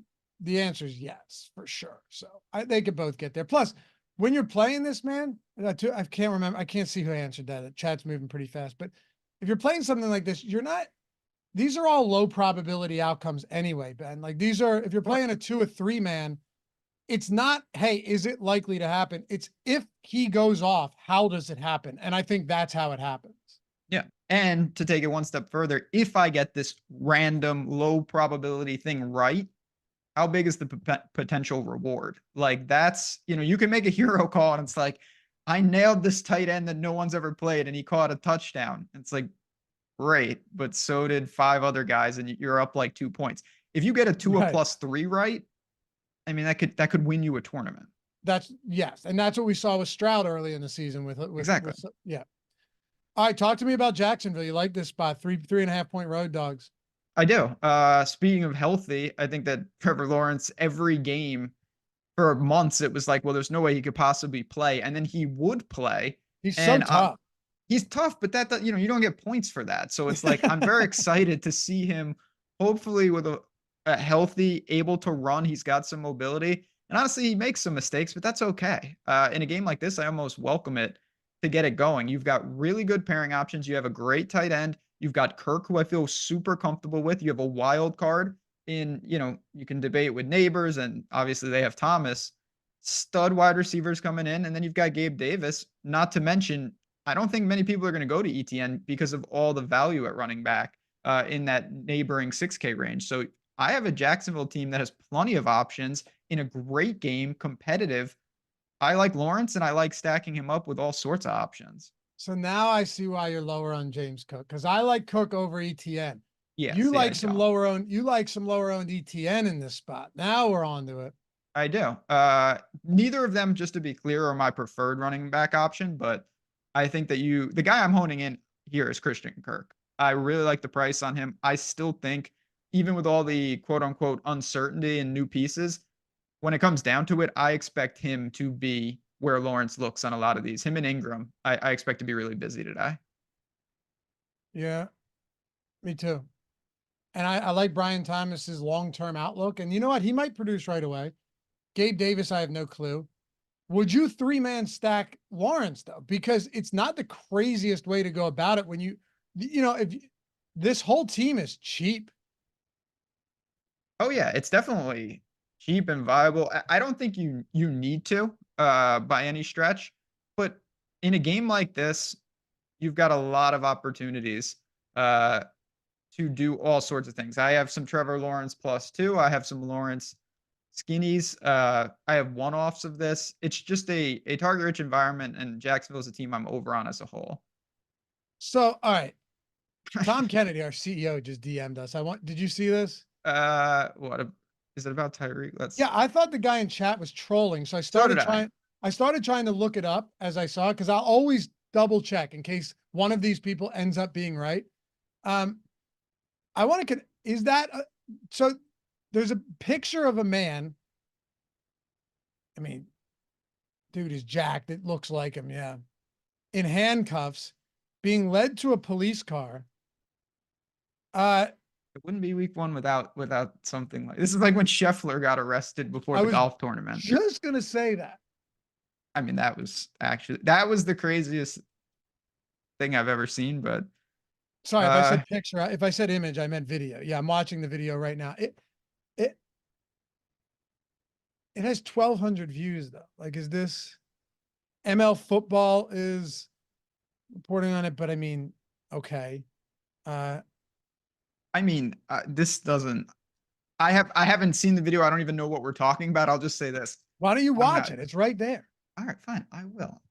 What are you doing? You're gonna watch it tonight before you go. What do you think? Tyreek's not gonna play? Is that what we're going for here? If this is authentic and he's in handcuffs, yeah, that's exactly what we're getting at.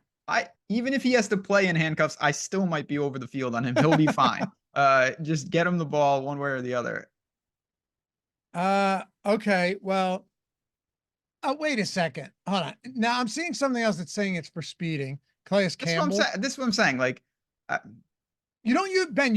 had plenty of citations in my day. You don't usually get cuffed. The cold steel on your arms for running a stop sign. Yeah, that's fair.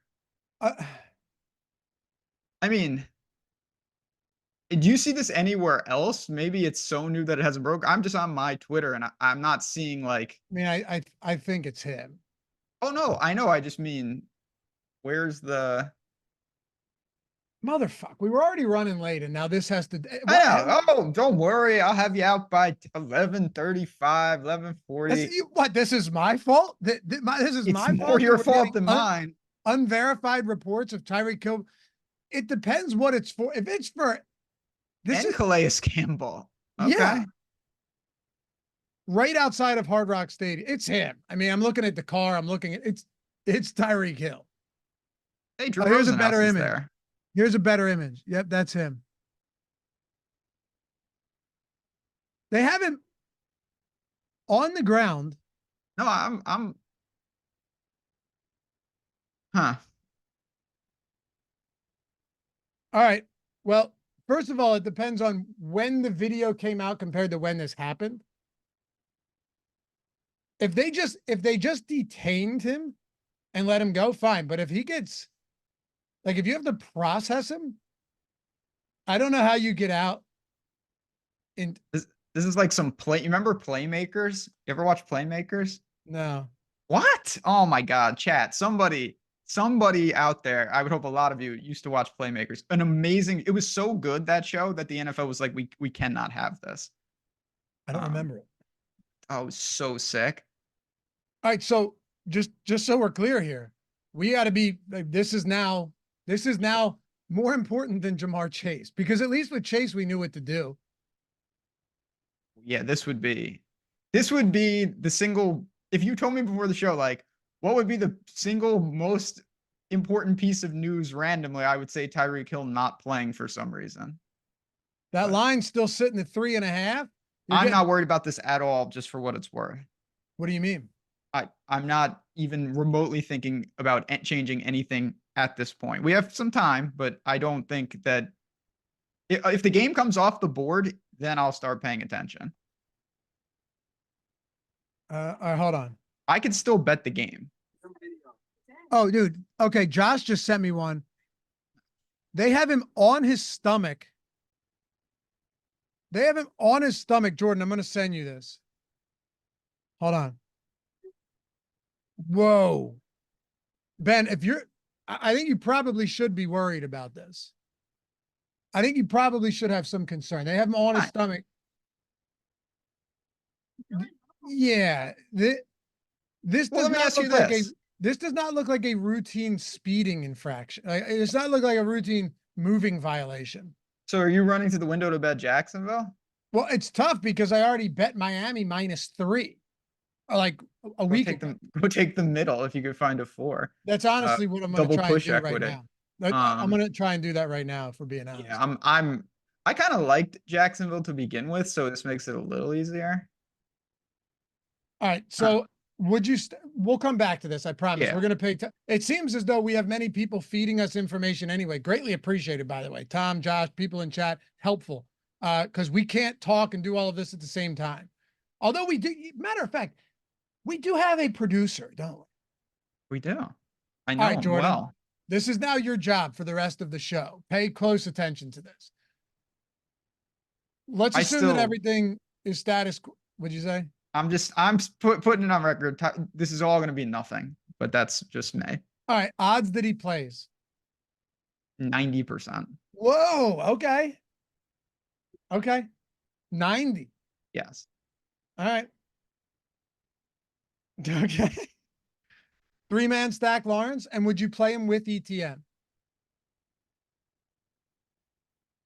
If you're playing 150 and you want like a share or two of that, sure. But that's a more, I'd say no, generally. I think you have plenty more options. ETN obviously can catch the ball, but it's not the best situation there. I like Lawrence plus the pass catchers though quite a bit, or just get ETN or do ETN Kirk. We've seen that strategy work a lot in the past. You and me have talked about it a lot. When you look at the post contest sim, super, take a good Hold on. Schefter tweeted. Oh, here we go. He will play. Oh, just call me Schefter. Shocking. They said it was for a driving. They said it was for a driving violation, but okay, at least. And all right, good job. But at least you have to see my side in saying it's odd that. Hold on, it's odd that they had him, like that they were forcefully detaining him for a moving violation. You don't think that's a little strange? Definitely strange, but this is the NFL. Like you can do various things of not great ideas and you can still play. I would have been stunned if he didn't play. My first guess is he talked shit to the police. They got overzealous and did that, which by the way, that is free speech. You can say what you want as long as it's not a threat. I don't recommend it. You tell him. It's true. Anyway, let's keep going here. Where are we at next? God, talk about a derailment. We'll be fine. We'll be fine. Keep telling yourself that, Loppy. Pittsburgh and Atlanta. So we have Justin Fields starting for this one. As far as we know, I haven't seen that confirmed, but that's no, I know, but I'm saying it seems likely. It does seem likely, which is what they should have done all along, obviously. So should the Bears. That's another story for another time. But yeah, Justin Fields with a new cast of weapons. Obviously, not all of them. Deontay Johnson is in Carolina, but Pickens, Freiermuth, I don't know, Jalen Warren and Najee, we'll see. I mean, Pittsburgh, I'll get this out of the way. Not a team I have a lot of exposure to. I do have a tiny bit of Fields with, like Pickens, but I don't like this team as a whole. I think most people are more interested in the Atlanta side. Yancey said, police being overzealous, Laffy, that's not very conservative. Brother, I'm straight down the middle, baby. I have my thoughts here and there, and I usually leave them off stream. Lucky for you, likes are hidden on Twitter these days, so we'll never know. But yeah. Anyway. No. Yo, Tyreek Hill's about to go for 400. Watch him not play now. That would be just chef's kiss. That would just be perfect. Are you interested in Pittsburgh though? I mean, I'm not saying they're in a horrible spot, but I just look at it, 42-point total, not a great implied team total. They are dogs on the road. It just doesn't scream this is the spot to attack. Yeah. All right. Yeah, I don't love this offense. I know some people are all about Fields. today. Okay. So I think Atlanta's defense is actually going to be pretty good. That's my thing. I do like, I think they're going to have a pretty good secondary. Would Justin Fields be prepared to start? I think so, because Wilson's been out a while. I'm not really, for at least a handful of days. I'm not worried about that, right? But no, I don't love it. If I'm going to one guy here, it's George Pickens, because Roman Wilson, I don't know why anyone would have expected him to play, but he's out. He hadn't practiced since July, right? He's out. And then who's behind him? Van Jefferson, Calvin Austin. So like if you're playing Fields and stacking him, I'll say this, you have to play George Pickens. I don't really see two ways around that. Don't disagree. I mean, the thing with Fields is you have a bailout that only a couple of quarterbacks possess, which is he could legitimately get 100 yards on the ground. Yeah. And that's just something you can't really allocate for. And in some ways you can't make up for the other quarterbacks, but such a low probability. I don't see a lot. And even just looking at the screen, the ownership on this game as a whole is pretty limited, and the top 3 are coming from the Atlanta side. Yeah. Well, from Atlanta, there's aspects of this I really like, but it's also Kirk Cousins' first game since tearing his ACL. He did not play in the preseason. So would you not be surprised to see significant rust here? I personally think it's possible. I saw Daniel Jones in week 2 of the preseason against the Houston Texans, and he ended up orchestrating a touchdown drive later in the second quarter. Once all of the starters for Houston were out after the first, Daniel Jones threw a pick 6 from his own end zone and got picked off before that as well. I mean, he had 2 interceptions in the first quarter. He looked really bad. There was a lot of rust there early on. Pittsburgh also, if there's one thing you know about them, is that as long as Watt is healthy and as long as Mike Tomlin is there, they're always going to have a competitive defense. This game from a fantasy perspective, with Kirk Cousins coming off the ACL and his first start back, his first live action back outside of joint practices or whatever, I don't even remember if Atlanta had him, that doesn't concern you a little bit? To me, it does. I think against obvious pressure, even though Atlanta has a decent offensive line, I don't actually just come out with a brand new offense, new head coach, new offensive coordinator, by the way, and just look super smooth, firing on all cylinders out of the gate. Yeah, I tend to agree with that. And it doesn't mean I'm just completely washing away Atlanta on this slate, but I don't have right now, I'm not sure if I have any Cousins in the pool. I definitely have some Kyle Pitts, and I definitely have some Bijan as one-offs in other lineups. But to me, I'm not super interested in this game as well. I think it could play towards the total, and could be some decent performances, but I'm not taking a lot of crazy shots. I don't know what to do with Mooney. That's the extent of it. So I think you have some options. Drake London is someone that if I get in the pool, I'm fine with it. But does he stand out to me? No, not really. Yeah. Pitts is another one of those guys. Mooney, people have talked about. Drake London, Bijan. Bijan's the one guy that I don't feel like I have to pay a premium for Bijan today. That's where I come in at. Yeah. And again, you are paying a pretty lofty tag. He's in the next, him and Taylor in that kind of next tier. All right, let's talk about Houston and Indy here. Before we do, guys, you could have done it on Monday, Tuesday, Wednesday, or Thursday and gotten everything. I still look at this and go, well, it's the best deal that we've ever ran. So $1 for all NFL core package, right? Weekly. You're getting all of Sunday and all of Monday. Obviously, Monday is going to be a milli up top for a single $1. So today, if you go into the lobby for today and you start looking at these contests, mind you, our single lineup simulator has, which is, we catered this and built this specifically for you guys. And for guys like Ben too, who loves hand building lineups, but also wants instant feedback, be able to kind of vault your way into 2024, where unless you're using these type of tools these days and you're just hand building arbitrarily without any type of feedback, you're going to be in real trouble. This is $1. And when you look at the slates that we offer, not just for the sims, not just for ownership, not just for the top stacks tool and all of this, but also for the single lineup sim, you go, oh wait, there's every single slate on there. and this isn't $1 per slate. This is $1 for everything. The pre-contest sim, do up to a contest generator, generate up to 1,000 lineups, sim up to 1,000 lineups in the pre-contest sim, particularly useful for those of you that aren't playing 150 every time. Late swap, pre-contest sim, post-contest sim, which is massively helpful. Use that. I promise you, use that tomorrow if you're playing this main slate. Single lineup sim, boom bust, top stacks, ownership, lineup generator, what else? Everything. Oh, and the premium Discord, which you should absolutely jump in, say what's up. And if you have any questions, we still have 2+ hours until lock. Every slate though, Ben, $1 for the entirety of it for today and tomorrow. Link in the description and in chat. No better deal you're going to find out there. No doubt about it. It's just, there's like you mentioned, it's not just for, oh, if you're this type of player, take advantage. No matter what you're doing, if you're playing, it's for you. It's $1, and you're just finding tools that fit your build. You're not saying, oh, I'm going to change my style a couple hours before, and now props are off the board on DraftKings for the Dolphins, which is a little freaky, but we'll see. Him and Calais Campbell. Disc. It's always something. Like, Anyway, I'm worried about Jamar Chase, and here we go. well, it's $1 for all of it. Also, learning curve.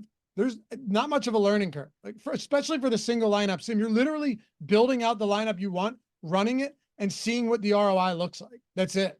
I mean, I can tell you for someone that's I've always built like that.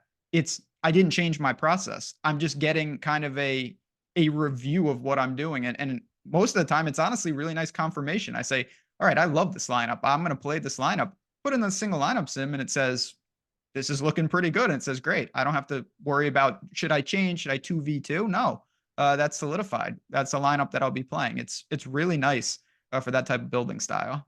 Also, unquestionably, the most fun I've had building lineups in years. Oh, it's fun. Yeah. Right? Like, it's finally something that because we love the big single entry contest too. It's perfect for that. Yeah, one lineup. Everyone's playing one lineup in those. So you're at the same level as everyone else, single entry. Houston and Indy, 49-point total. Houston 3-point road favorites. Yeah. How do you not have interest in a game like this? Josh Downs is out, which should have been expected. Josh Downs is not playing in this one. So now what do we have, Ben? You have Jonathan Taylor. You have Anthony Richardson with elite rushing upside. You and I talked about his rushing prop the other day.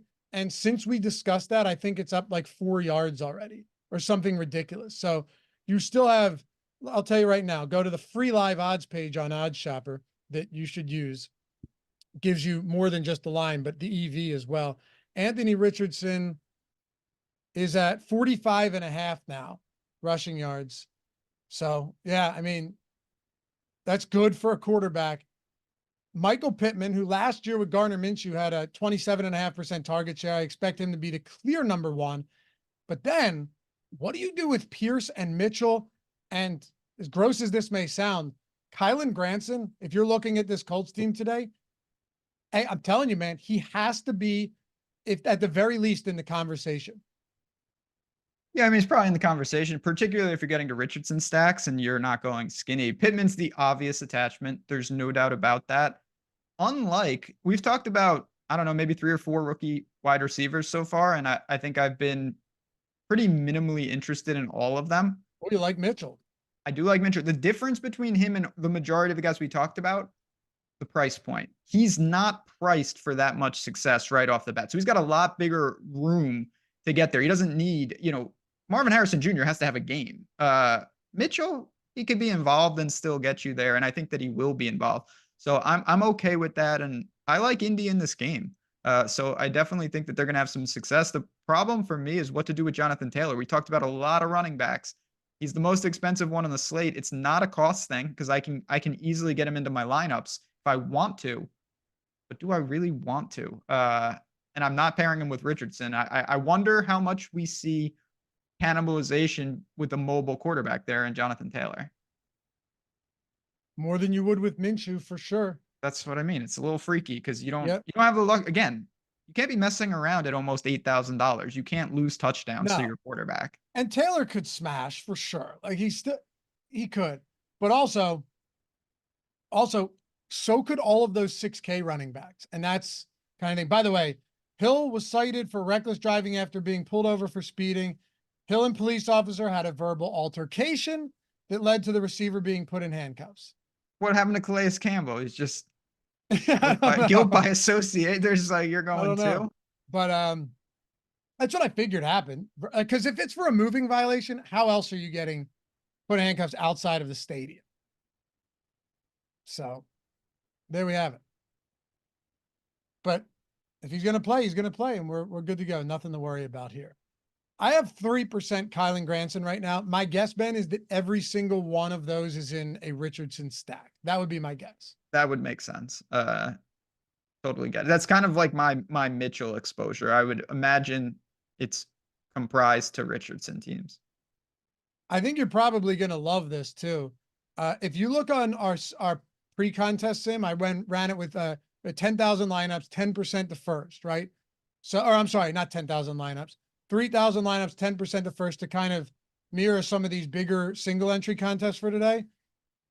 Tua Tagovailoa, QB +3, has the highest simmed ROI. I'm not surprised by that at all, right?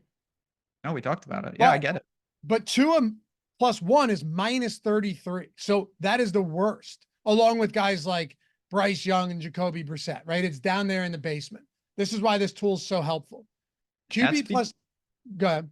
No, I'm sorry. That's because if Tua, even if he crushes to one player, most likely, you need that receiver. You need Tua. It's not a guarantee that you do, because all his points are just those points. Exactly.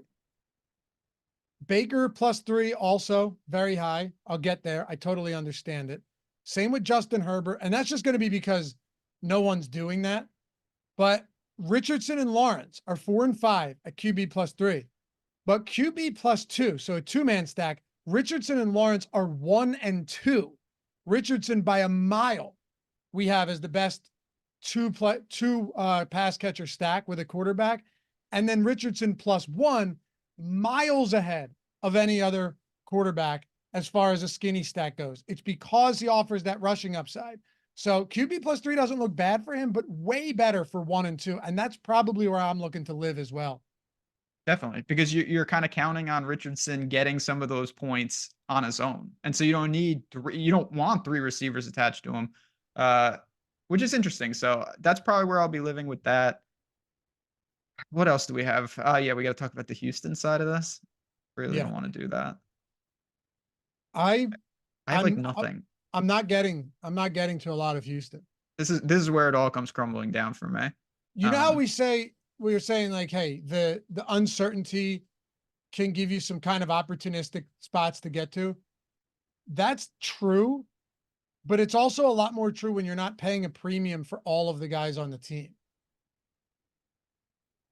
This is a tough spot because obviously Houston's got real expectations. Stroud has new weapons, everything you could ask for. There's also, we talked about so many running backs. Let's not forget about our guy, new home. Is it not impossible that Mixon is really involved and could be the guy that they really look to on the goal line? I think it's entirely possible. Yeah. 66. I have some Mixon. I basically have no Houston. I have 3% Nico Collins right now. I don't think I have any Stephon Diggs or Tank Dell. I have Tank Dell somewhere. I remember distinctly. Yeah, I have Tank Dell in one lineup, and I've got I have a little Mixon, but I don't have Stroud. This isn't even that I hate Houston. It's I hate trying to figure Houston out. 5K range and 6K range at wide receiver is so stacked, and a lot of those guys are the wide receiver ones on their respective teams. It's tricky. It's not an easy team to figure out, and like I said, there's pretty lofty tags on these guys. Diggs is working in, Mixon is working in. You still have a tight end that can play, so a lot of mouths to feed. Not my favorite team to target. Maybe some one-offs, but that's about it. I think Tank Dell might be my favorite on this team just because he's cheap. Price? Yeah, price-wise. Yeah. Like if I don't know who it's going to be, and we know that Tank Dell's super explosive, he was a guy I loved heading into last year. Really was high on Tank Dell, particularly from best ball, because it's a little bit more difficult in DFS where you have so many options, and it's not like you're doing it by round. But he was fantastic before the injury. He's still good, but he's kind of a guy that I think people are maybe forgetting a little bit since Diggs came in. Maybe Dell does just have the game at 5,500, but it's hard to get to Stephon Diggs today, Ben. Really hard. Definitely is. If can't play everyone, if Stephon Diggs beats me today, I will complain next week. That's about all I can do about it. Nicholas has thoughts on John Mechie getting some love today. I mean, even if he did, the guy's talented, but he's the 4. There's going to be too much value. Also, they don't expect to get a deal done for Chase, so we should find out shortly. We should find out within 20 minutes, Ben, whether he's in or out. That's going to be key piece of news. Yep. All right, keep it moving. We good on this game? We're good. All right. We are also 180 likes away from 1,000. 179 now, with about 30 minutes to go. I'd say 1,000's a done deal. Yeah. Yeah, we're looking fine for my accurate prediction. All right. I think we're good. 3,400 people watching, by the way. Thanks for you guys making this your destination on a Sunday morning. Greatly appreciated. Carolina at New Orleans. Huh. I bet Carolina at +4.5 for what it's worth. Okay. Yeah. I am so down on Dennis Allen and Derek Carr. It's my same thoughts. Oh, I did. I'm sorry. Yeah, Tennessee and Chicago. Let's talk Tennessee, Chicago. What have you done? I bet Tennessee at +4. Okay. You know, I think this game stays close. There's nothing I like from Tennessee in this game, though. That's the problem for me. Hopkins is expected to play. They bring Ridley in. You have what is expected to be a clear 50-50 split in the backfield between Pollard and Spears. Chicago has bolstered their defense. They have a good run defense. I don't know. Tell me why I'm wrong if I am. I just can't find myself getting to much from this Tennessee team today. Me neither. Again, it's a product of you've got a lot of games on this slate. This 12 games, 24 teams. I'm not trying to make I originally wanted to look to Tony Pollard, tried, and I lessened as the week went on to the point where now I'm really not sold on this team as a whole. I like Calvin Ridley too. Big fan, super talented. Just not a spot. I think they play pretty well if you're talking about the betting side of things. But not a great DFS game for me on either side. I'll loop in Chicago. I don't really like Chicago. I don't disagree. I have, by the way, 5% Ridley, 3% Chig, 3%. I get Chig. 3% Levis and 1% Hopkins. So basically nothing, right? I mean, that's not significant at all. Yeah. On the Chicago side, I know a lot of people like Rome Odunze today. This is another spot where you're still trying to figure out between Keenan Allen, DJ Moore, Rome, and then the backfield with DeAndre Swift. And we'll see if he's, a bell cow, but I wouldn't be surprised if he isn't. What's the thinking there? I don't have a ton to offer up. I think for me, the case, because I do have Odunze in the pool, is similar to Mitchell. He's flat 4. So he's got some upside. Right, There's no doubt about it. Other than that, though, you've got so many questions. You've got all these new pieces. You have obviously a highly touted but rookie quarterback. Swift is there as well. Nobody can accurately predict what exactly this Bears offense looks like. If you think it's this high-powered machine, you have an easy stack with Caleb +2, all sorts of weapons. You can roll in the tight end and Kmet. I am not on that wavelength whatsoever. So for me, it was pretty easy pass. In the last number 1 overall quarterback won his first game in won in week 1. I have almost no negative idea now. David Carr in 2002. Yeah, that was quite a while ago before he took 75 sacks. Now, yeah, to be fair, usually they're drafted to bad teams. Of course. I mean, this you don't get a better situation than this. Correct. So I don't want to read too much into it. But it is still Caleb Williams' first game. So people like him. I know Greg likes him. This is personally for me, this is a game that I don't have a ton of on both sides. Me neither.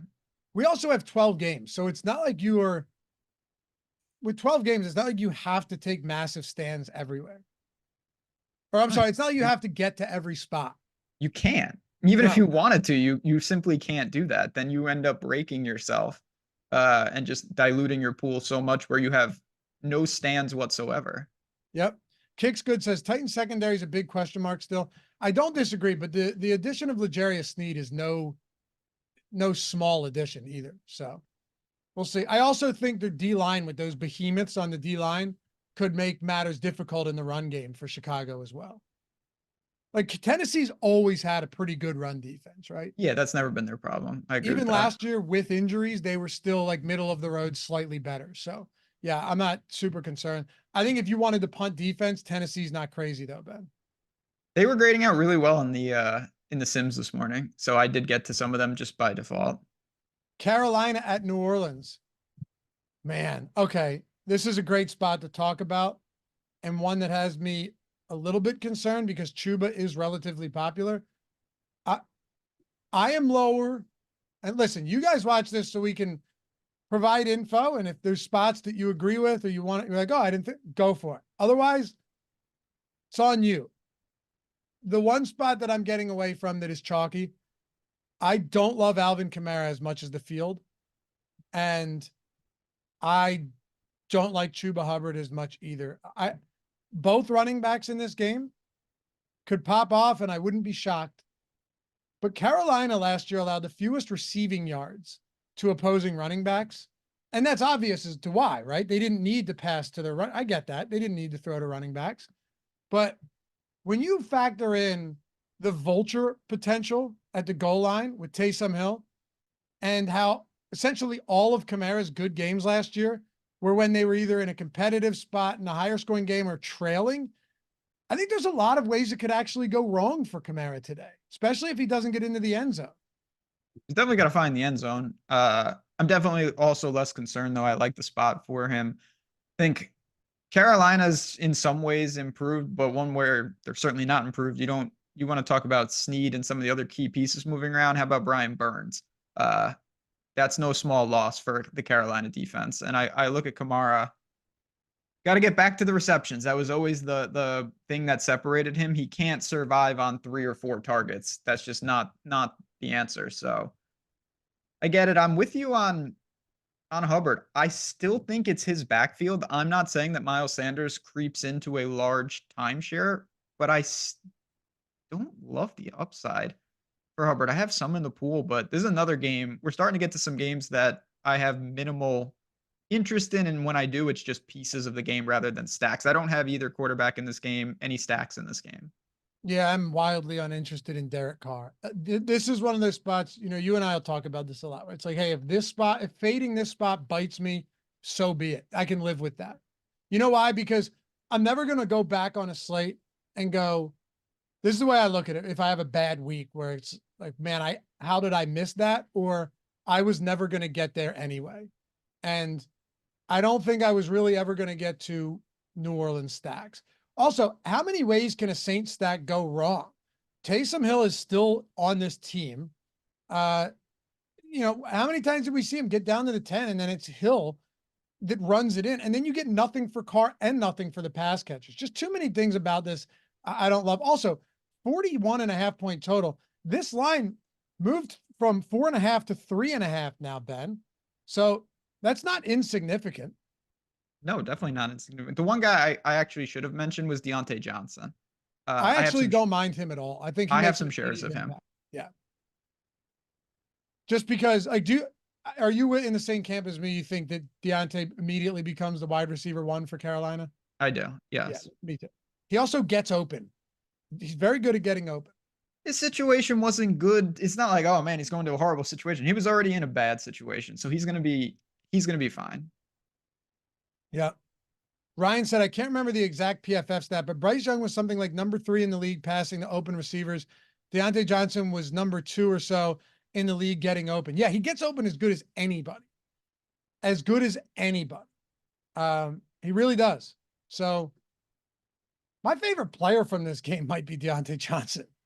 You like Kamara less than me. Kamara and Deontay Johnson for me. I don't hate Kamara. I just think that when you look at all of these other running backs, I'm fine. Like, I don't think I have to plant my flag on playing a ton of Kamara today. That's more than fair. Minnesota and the New York Giants. All right. Here's another dog I bet to win. I bet the Giants as a home dog to win. That should be fun, right? I'm on all the fun spots today. That's something. I mean, I don't like Minnesota, so I'm not going to push Come on, back. at least back me up in the sense that Danny Dimes. Well, I'm a no, big Danny Dimes guy. You could say everything bad about the Giants that you want, but then I would just be like, okay, so you're comfortable with Sam Darnold as a road favorite? That is a fair. I mean, talking about that on some college games yesterday. Yeah, I hear you. Some of these teams, garbage teams at home yesterday. It's like the team on the road is favorite. They should never be favored on the road. That's what I'm saying. By the I way, hear you. Speaking of Brian Burns, so He's here. you now have Brian Burns. Thibodeau's kind of up and down, but he can get to the quarterback. Dexter Lawrence is like a top 15 player in the league. If this team stays healthy, their defensive line is actually good. It actually has the potential to be good. Their secondary suspect, but if you're do you remember who it was in New York that said he was seeing ghosts? Yes, that was Sam Darnold, wasn't that? Or Zach Wilson? Sam Darnold, yeah. Yeah, Sam Darnold. Yeah. So, I mean, I'm not saying you can't play Justin Jefferson. And for me, I think on the Minnesota side, based on price, my favorite player is Aaron Jones. I mean, you want to talk about a dump off specialist, take it to the house. Who's as good as, I mean, sure, there's not many as good as Aaron Jones. No, I mean, you're the biggest Aaron Jones truther out there. Full disclosure. I said earlier this week, I could die on the Aaron Jones hill. They exhume me from my grave, bring me back to life. And I asked for directions to the closest Aaron Jones hill so I can die again. But he's really good still, I think. I mean, he's another one. Like, you really have to parse out.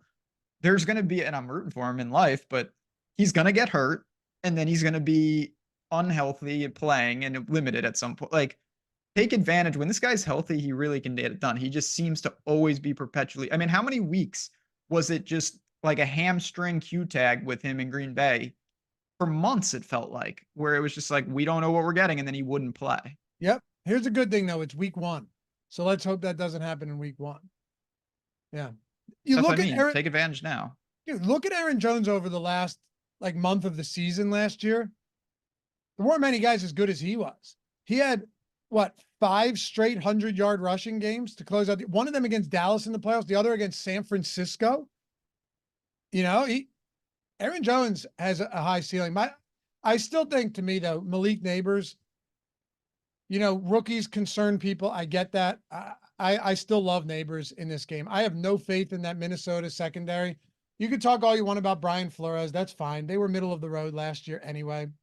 Stephon Gilmore is not the same guy that he was. It's like his 13th season or something, Ben. So, yeah, I'm not Neighbor. You could say, excuse me, like Danny Jones, stinks, and I wouldn't disagree with you, but when's the last time he's had a reliable top receiving option? This is kind of one of those spots to die on for me. I really like Malik Neighbors today at his price point on DraftKings and on FanDuel. Yeah, I mean, he's another one I'm more willing to buy on. He's definitely in the pool. He should immediately be busy, if nothing else. I don't know how the Giants, whether they want to or not, it's somewhat unavoidable because there is nobody else. And Waller's not there to even thin it out even more. And obviously Saquon's not there. I get it. Doesn't mean I'm stacking the game, though. I just have Neighbors kind of just randomly in lineups rather than in a coordinated effort within this game. Yeah, I'm not stacking it either. BD said Neighbors had a bunch of drops all offseason. You know who else did as a rookie? Jamar Chase. Jamar Chase. Remember it well. And no one wanted to play him because he dropped the ball. Malik Neighbors in that preseason game was targeted 8 times in the first half, had 70 yards or something in the first half from Daniel Jones. Yeah, if he stinks, he stinks. But I couldn't be less worried about preseason or training camp drops at all. I mean, you know how I feel. I don't think that's even remotely relevant. People will attach it either way. Like if he's terrible today and he has like 3 drops, you're gonna be like, oh, if he was dropping them in the preseason. I still don't think it matters.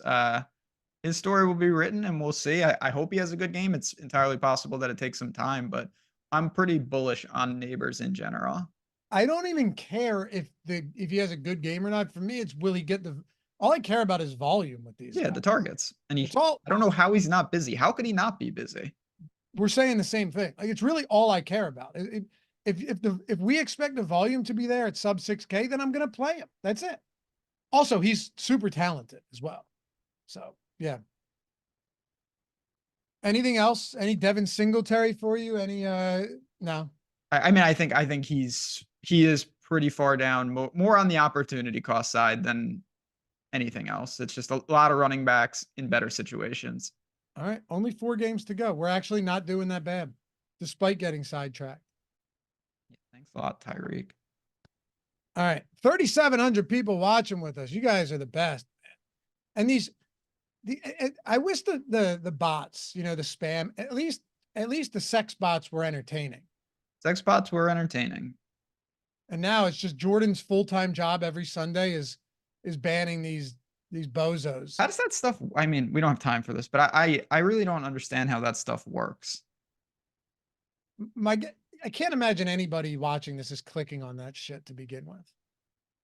Well, no, I would hope not. However, I bet with the sex bots, people may have accidentally misclicked a couple times. I would hope so. I would hope so as well. All right, let's talk about this. By the way, even if you're not taking advantage of the $1 promo, which is the NFL Core Weekly, all of our tools for $1 single. That's every single slate today. Every showdown slate, main slate, early slate, huge afternoon slate, showdown between the Lions and Rams. Then tomorrow, Jets and San Francisco 49ers going to have a milli maker for that. $1 link in the description and chat. I mean, what more needs to be said? The single lineup sim and the pre-contest sim and all of that stuff, all of it is included, everything for NFL. But even if you're not, or even if you are, I mean, it shouldn't matter. Stokastic.com/HOF. You still have an hour and a half to go download one of those beautiful 6 avatars, whichever you prefer. Maybe you haven't been with us since the start of or end of last football season or basketball, so this is new to you. It just happened in the summer. Use one of them, upload it, wherever it is you play. DraftKings, FanDuel, Yahoo, Owner's Box, doesn't matter. Finish top 3 in a field of 5,000 or more. Whether it's a $100 entry or a 10-cent entry, does not matter. As long as you're top 3 in a field of 5,000 or more and you tweet your wins to us, it's Stokastic HOF on Twitter with the screenshot, maybe a nice message as well. That's always nice. First time you win. It's no longer one time in a year.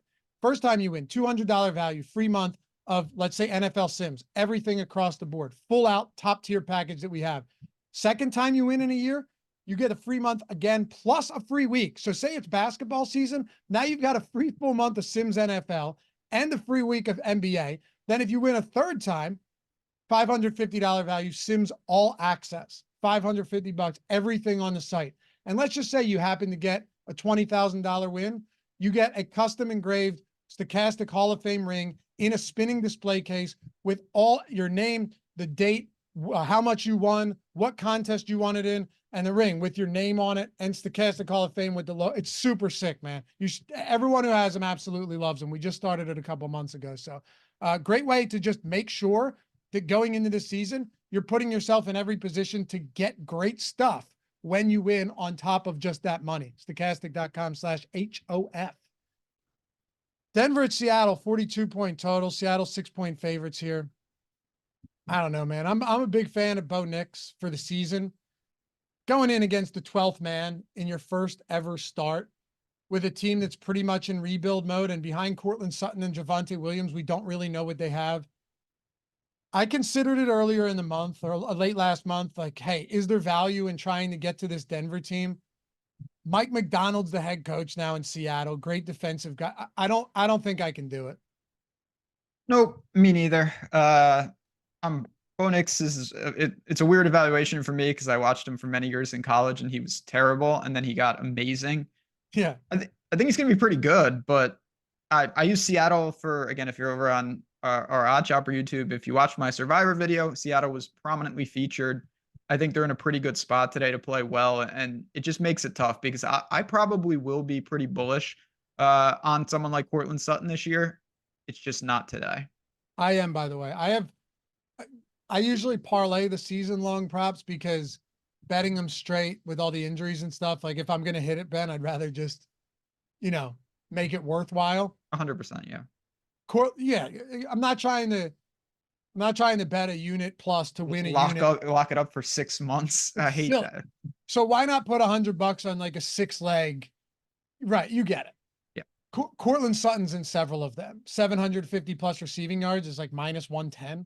So yeah, give me that. But not today. Not today. I like Javonte Williams. He looked super explosive in the preseason, especially against Green Bay. Looked really good. Just not the day for him. The guy I want to talk to you about is Jackson Smith and Jigba. And it's probably not where you thought I was going.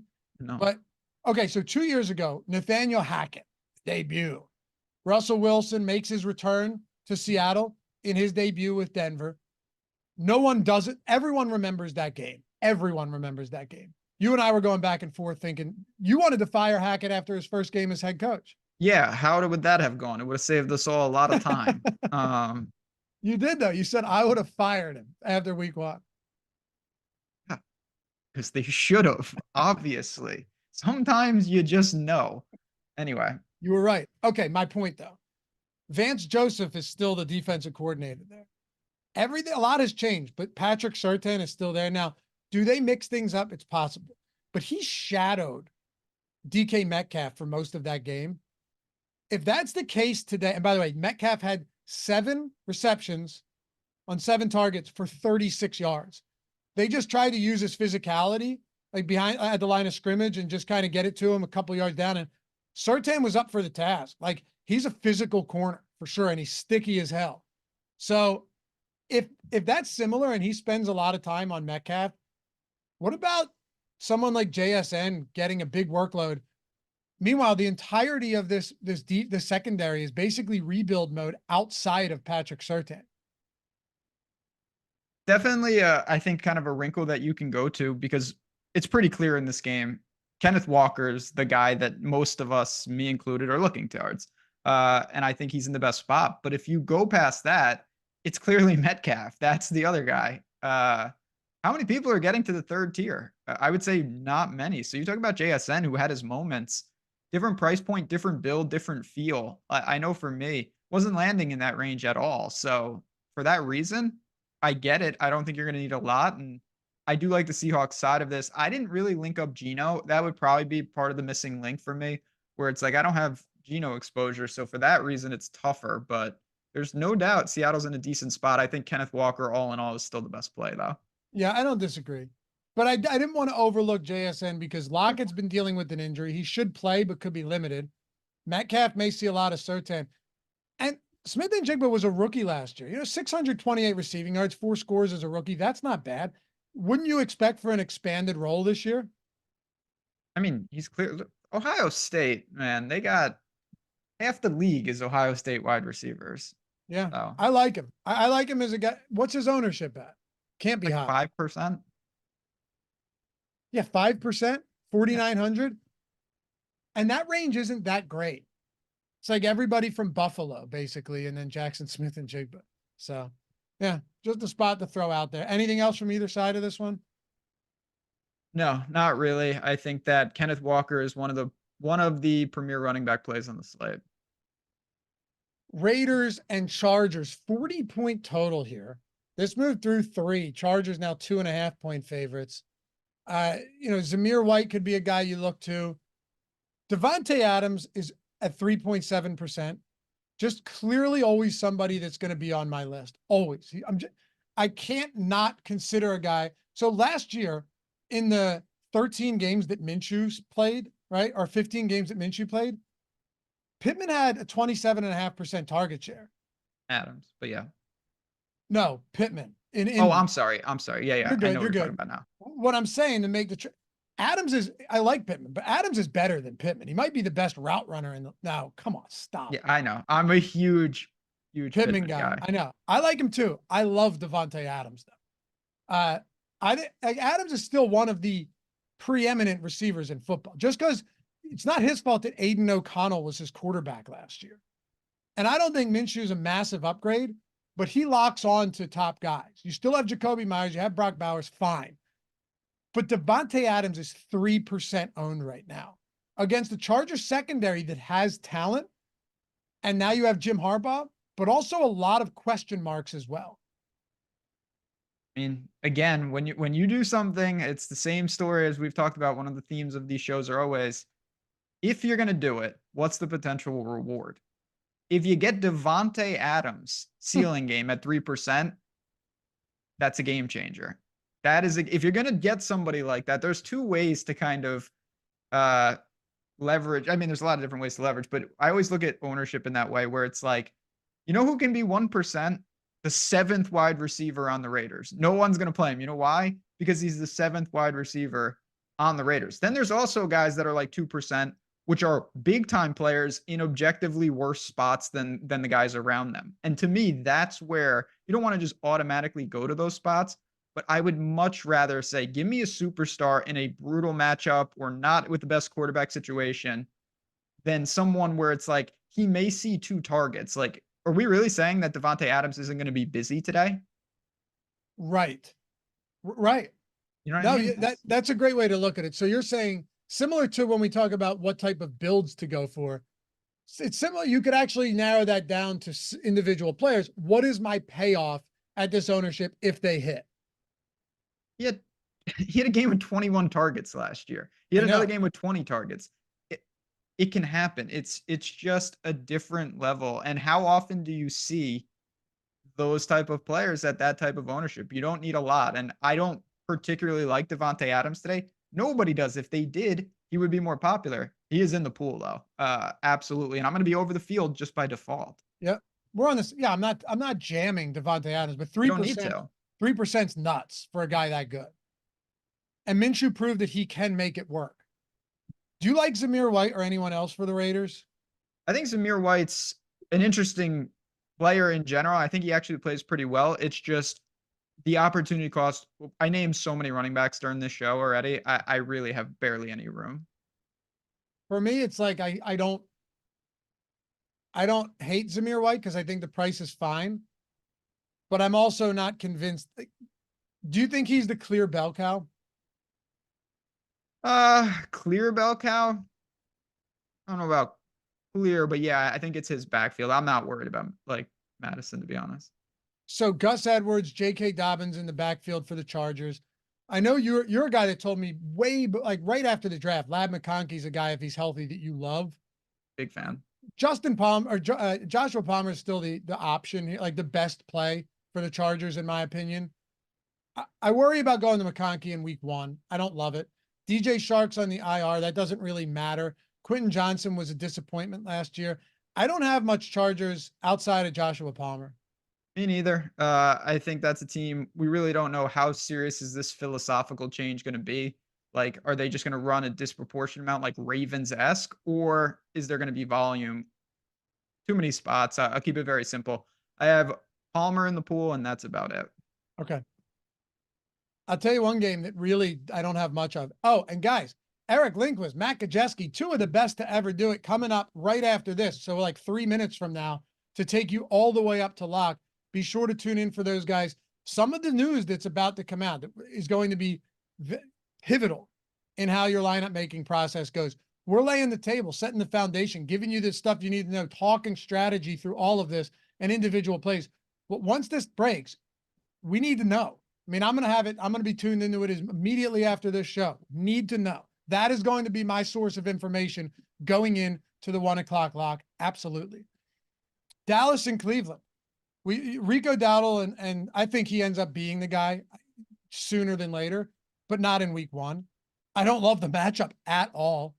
Dak just got paid huge money, but that doesn't mean much to me. CeeDee Lamb's the only play for Dallas, and only because he's CeeDee Lamb. I'm not stacking Dallas.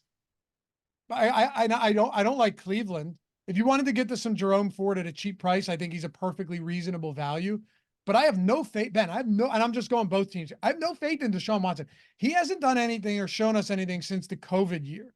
So it's not a game I like for DFS purposes. Me neither.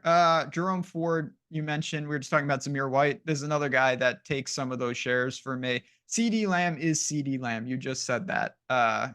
You could always play him. doesn't fit my builds particularly well. No Watson, no Dak. I have a little Browns defense. I may, and again, if you want to know for sure, just come on over. Come to Tails. Check us out. If you want to hop in my Discord, I'd love it. I might bet the Browns. That remains to be seen. I bet the Cowboys already. Ooh, you should have told me. We could have saved the vig and just done it against each other. Yeah. Well, we should have. It's only because I don't trust Deshaun Watson.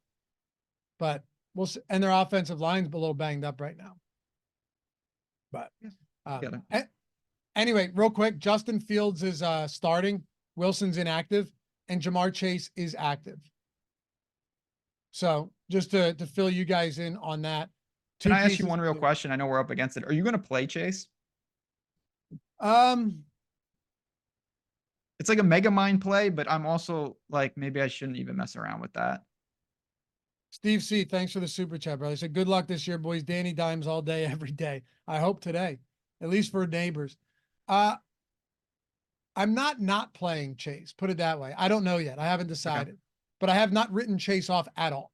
Okay. Without T. Higgins, no, I've not written him off at all. Yeah, I actually kind of like him. I don't think it's that crazy. Let's see what the last run of ownership looks like. Last game, here we go. Washington, Tampa Bay. I'll keep this simple for you. I don't know if Dan Quinn and Joe Witt Jr. have fixed this secondary yet and this defense. They were terrible last year. How many times would I just come on this show or on the First Look show with you and go, yeah, if they're facing the Commanders today, just stack them and you have a good chance that they go off, right? Matter of fact, Atlanta, Falcons. That was the Falcons matchup last year, the Commanders, and it took down a milli for somebody. Baker Mayfield. Sorry, go ahead. No. Take it away, please. Just going to say Baker Mayfield, Mike Evans has real downfield potential. I bet 2 touchdowns on him at 10-1 because why not? This is a type of spot where Tampa could suck and end in an offseason. Somehow Dan Quinn and Joe Witt actually fix this defense and this ends up being a low scoring game and Tampa gets stuffed, or they still have a ton of issues. They lost Kendall Fuller in the secondary. That was their best corner. They have a ton of question marks. I want to get some exposure to those question marks on the other side with some Tampa stacks, and I don't mind Rachaad White either. I like Tampa. I bet Tampa. I don't think that Washington has done anything to fix basically anything. They struggled against the run in the past. I think that continues here. And Baker, the Liam Cohen situation, the offense coordinator comes in. I'm a big Liam Cohen guy. He was the architect of Will Levis in college. He went to the Rams. Now he's here. I don't think it's a major disruption. And I just look at this game. You have ample weapons. White, Evans, Godwin, Baker, stacks. That's pretty simple for me. And on the other side, I'm always on McLaurin. And I will be once again. And Jahan Dotson's gone. McLaurin is just that guy I would know because I watched it. He ran just objectively poorly last year with touchdown variance. And he's a good player and he's underpriced. I'm also just not high on any of the non-McLaurin wide receivers there because, and then you have Ertz and Sinnott. Like, who's that going to be? I have no clue who the 2 and 3 and 4 receivers are going to be right now for Washington either. That's a problem. I'm not paying to find out. Are you paying to find out for a little Tampa Bay? In what sense? Are you playing Tampa Bay? Oh yeah, definitely. I like Baker and just wanted to make sure. Okay. Absolutely. Yeah. Let's close it out with this before we turn it over to, we didn't do too bad for getting a 10-minute derailment. That's not bad. Thanks. Yeah. Again, I blame that on Tyreek, not our fault. Also, we're almost at 4,000 concurrent. Awesome stuff. And we eclipsed 1,000 likes. Maybe in the next 30 seconds, we hit 1,100 and get to your mark. I think we can do it. I think we can. I'll be looking for the 1.1. Manny C with the super chat. Week 1's the best because it means we'll have all season left to listen to the Stokastic team chop it up. Thanks, gentlemen. Appreciate you, man, as always. And it's also the first time we get to tilt. Zachary, member for 14 months. Hey, what's up, brother? Is James Conner a good pivot off White? Thanks, Phil. Yeah, I think Ben and I agreed earlier that, right, Conner's a good pivot off kind of any of those guys if you want to lower him. Yeah. I have Conner ahead of White, personally. Do you? Okay. Yeah. Final thoughts before we go? Nothing. It's week 1. It's been a blast. I couldn't be more excited for the year. Again, the tools that we've brought out, I think are really, really fitting the game, the DFS game and the puzzle that we're trying to solve. So put the avatar on there, lock and load, and let's cash some money. Someone's going to take down $1 million today. A couple people. Isn't that crazy to think about? And you get all the tools for $1. Also, last thing, there's 4,000 watching. I know some of you guys love betting, love community, love grinding out a profit, but also having those shots to hit the generational wealth, as Ben would say, in those spots. We're having an amazing time over on Tails with Odd Shopper. It's our brand new marketplace for betting. And right now, Ben and I have 2 separate betting packages, but you like one of us, you want to come hang out, support the boys, also join a community, get some great bets in all the time. NFL 24 for me gets you your first week for under $5, first month for under 15, and for you? Jazz Raz 50, same thing. So for the 2 of us, you're talking basically $1 a day to come check it out for a week. Not a bad time. And we love you guys. We want to build this community. So there's a premium Discord. You download the app too, and all of the bets push notifications to your phone. It's really sleek, man. It's cool as shit. I'm excited to be doing it. So it's really fun. Guys, been an awesome show. Thank you so much. Thank you to Jordan, Eric, and Matt coming up next, live before lock. Peace.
What is going on, everybody? Welcome to NFL Live Before Lock, presented by Stokastic. I'm Eric Lindquist. You can follow me at Eric Lindquist over on X. And it is the 4th year. Yes, I said that correctly. The 4th year that I have the honor, the privilege, the opportunity to hang out with my good friend, Matt_Gajeski over on X. Matt Gajeski, the college football and NFL spectacular man himself. How you doing, my dude? We're back. I'm doing good. I'm excited for football. I'm still a little under the weather, so we're battling through it. Excuse my voice through the show, if you please. That would make me very happy. But how are you, Eric? Hopefully better than me.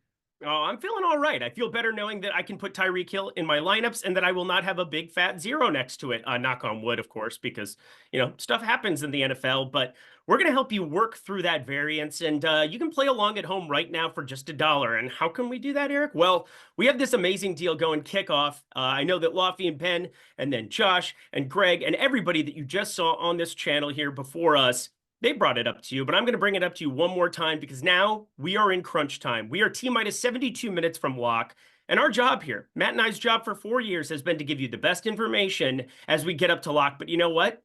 we have the best tools and information here at Stokastic, and we want you guys to be able to utilize them with promo code KICKOFF. That is the link that Jordan Klein, the best producer in the game named Jordan Klein, is going to put into chat, as well as in the video description box below.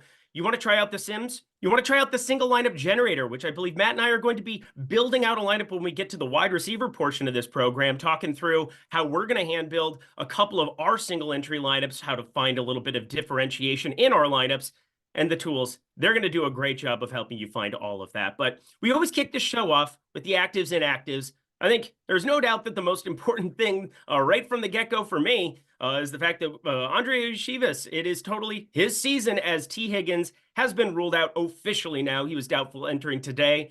And then we're getting something that I think is a bit of a wild card on this slate, considering he didn't have an injury, but now there's some illness that's popping up. Ja'Marr Chase is active. Now, I'm going to ask you, Matt, before we move on to the other actives and actives, we'll cover Justin Fields and such.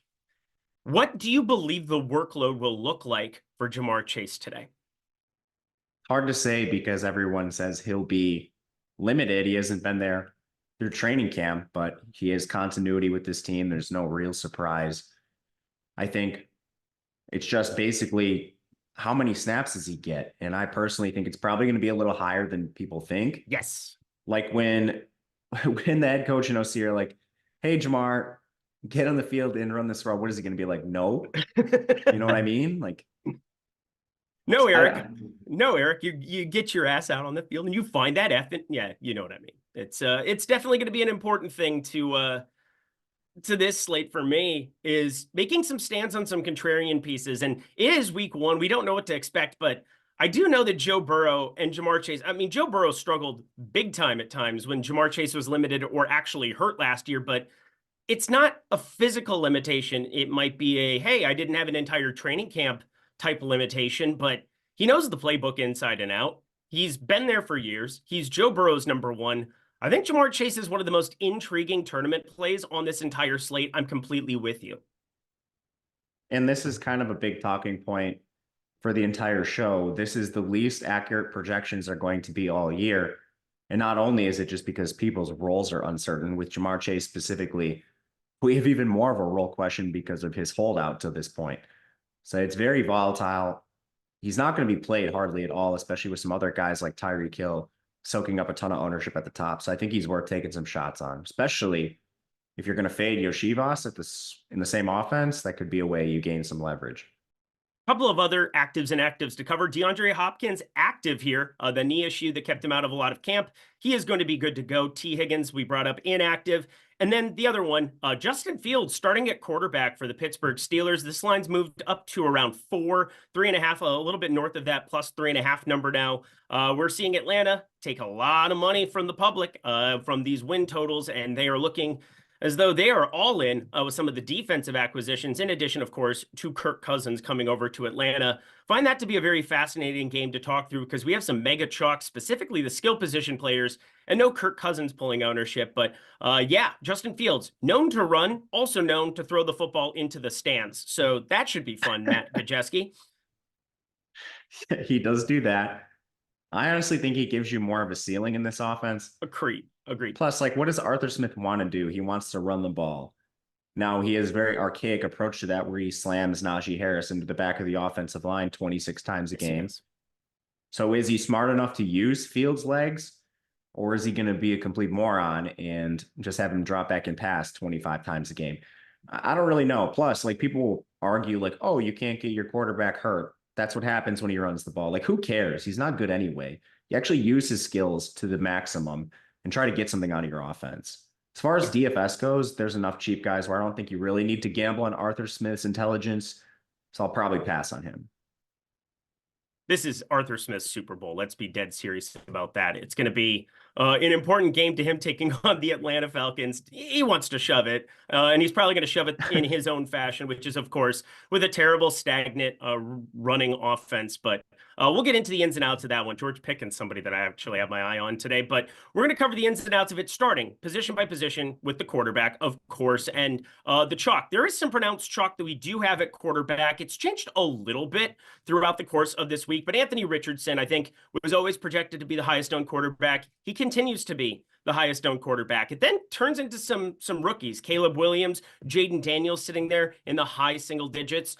It's an interesting start, but I want to go to Anthony Richardson. This is obviously a game that a lot of people are expecting to shoot out, and one that in tournaments specifically, because there's not a lot of cash options outside of Anthony Richardson from this game, but in tournaments, we've seen Houston just lead to shootout after shootout since CJ Stroud showed up last year in the playoffs. I mean, just absolute fantasy goodness all the way around. 49 and a half totals, depending on where you look.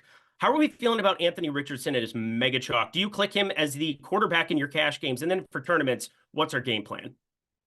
Yeah, for QB, I don't think you should really worry that much about ownership. We only have one guy in double digits, and it's 11 and a half, and it's Anthony Richardson. So, I mean, there's plenty of ways you can build with him, like play a semi-contrarian person in one other spot of your lineup. Like, I'm not even looking at ownership for QB. It's so flat. I don't think that really changes. Makes sense why he's the most owned. If you want to use ownership as some differentiators at quarterback, I wouldn't, but it's the highest total game. I think Houston's defense is still pretty good, but we have a tight enough spread where I'm not like ruling out anyone on the Colts. And then from an individual talent standpoint, he's probably the best rusher in the NFL. At least it's close right now. He hasn't been on the field much because of injury, but I mean, between him and Lamar Jackson, like he finished 15th in fantasy quarterbacks just rushing last year, and he played 8 quarters. So, I mean, just ridiculous upside, but that also gives you an incredible floor. For cash games, I don't think there's really any question. It's him or pass. Yeah, I think it's him or pass, or just don't play cash potentially. But yeah, I think for tournaments, for tournaments, it's interesting. I think this is going to be a strange year for the Colts. I think they're going to be actually pretty competitive in this spot. But Joe they're Flacco, 3-point underdogs, and they're taking money. Exactly. And I'm glad they're taking money, because I felt like a crazy person. I've had a lot of people, I've been on a lot of betting shows covering a lot of my own stuff where 2.5, oh, we got to jam Houston. And I'm basically saying, let's pump the brakes a little bit. 1 year does not a quarterback make, although CJ Stroud looked unbelievable at times. But Anthony Richardson, getting Joe Flacco, that felt like the worst possible person to put behind him. Like, good if you're trying to win your football team, but if you're trying to develop a quarterback, I mean, you are a couple of bad decisions from Anthony Richardson. And I think, despite the unbelievable fantasy upside that he showed, he definitely showed showed some indecision at times, slow to get to off of first read, specifically, who was Josh Downs a lot of the time last year out of the slot. And then Anthony Richardson, you potentially have him get dinged up. You bring Joe Flacco in and he looks as good as he did in Cleveland last year. There might be rumblings, but I love Anthony Richardson as far as a cash game option. Don't love him as much for tournaments because I can get up to a sub 5% CJ Stroud or Josh Allen. And I want to ask you this too, because whenever we've gotten cheap running back options or cheap wide receiver options, like we'll get to with the Cincinnati side, and I think a couple of under-owned potential like 4K or 4K and lower wide receivers on this slate, but we've generally seen these expensive quarterbacks get ratcheted up in terms of ownership. Not really happening today.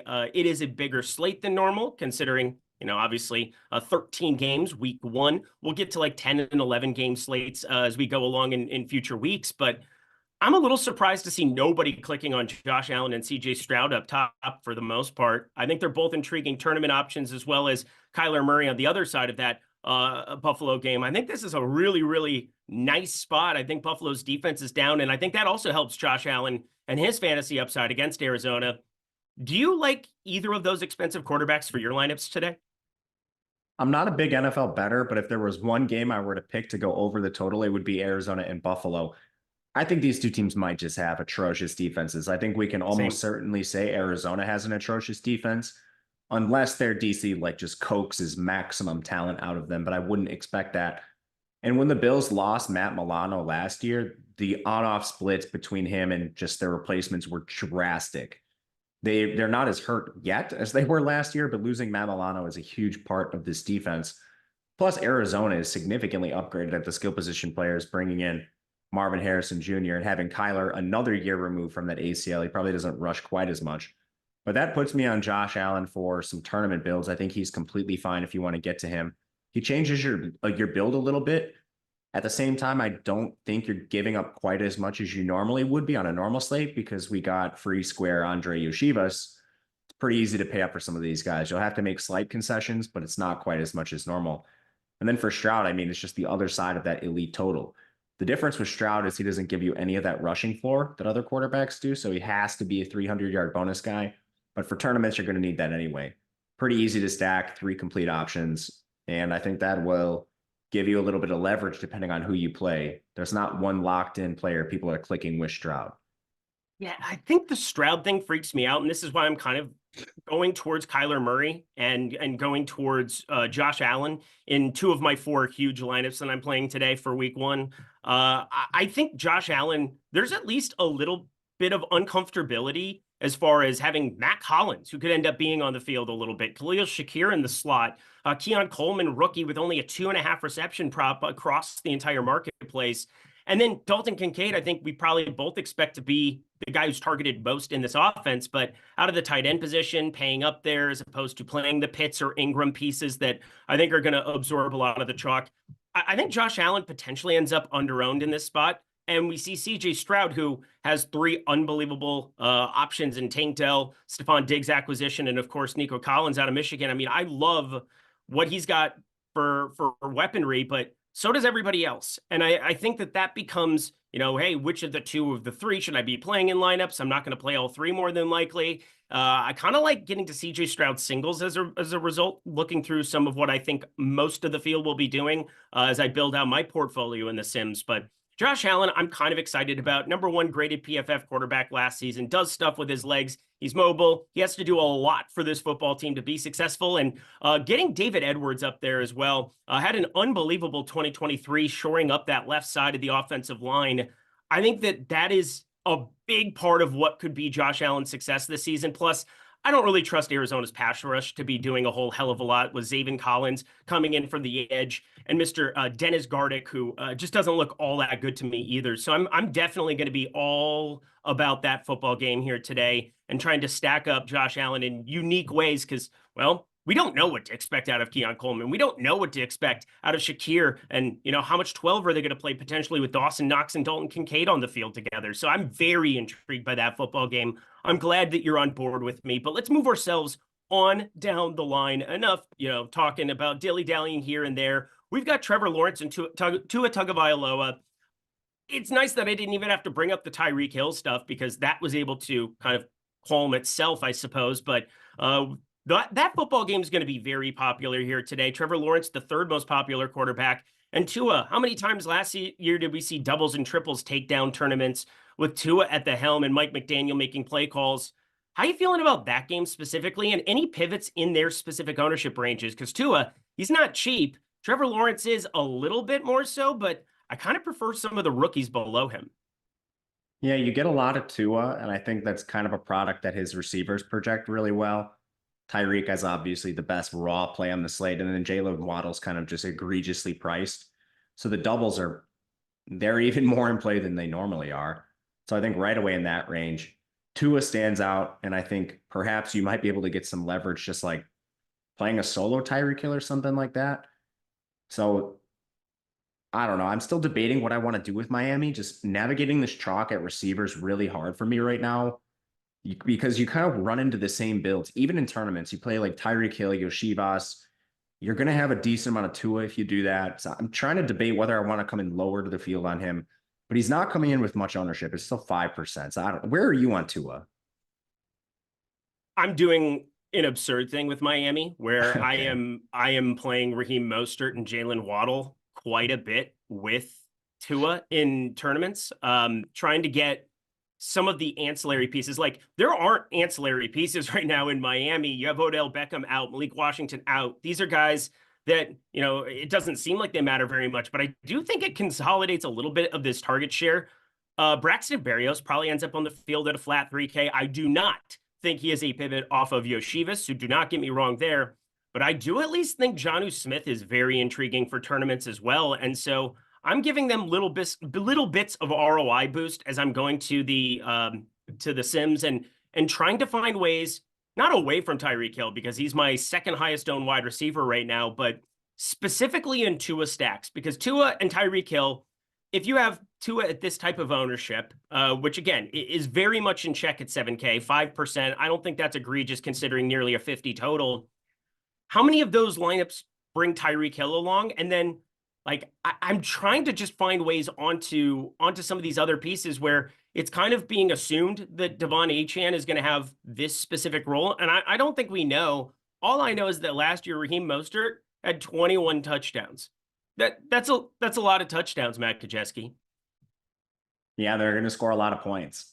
So whether you think it's Achane or Mostert, I think you do want pieces of them both. Mostert, if he's going to come in significantly less owned, definitely a player I want to get to. It's like a 50-50 timeshare, honestly, or maybe like a 45-45, and then they'll involve a third back here and there.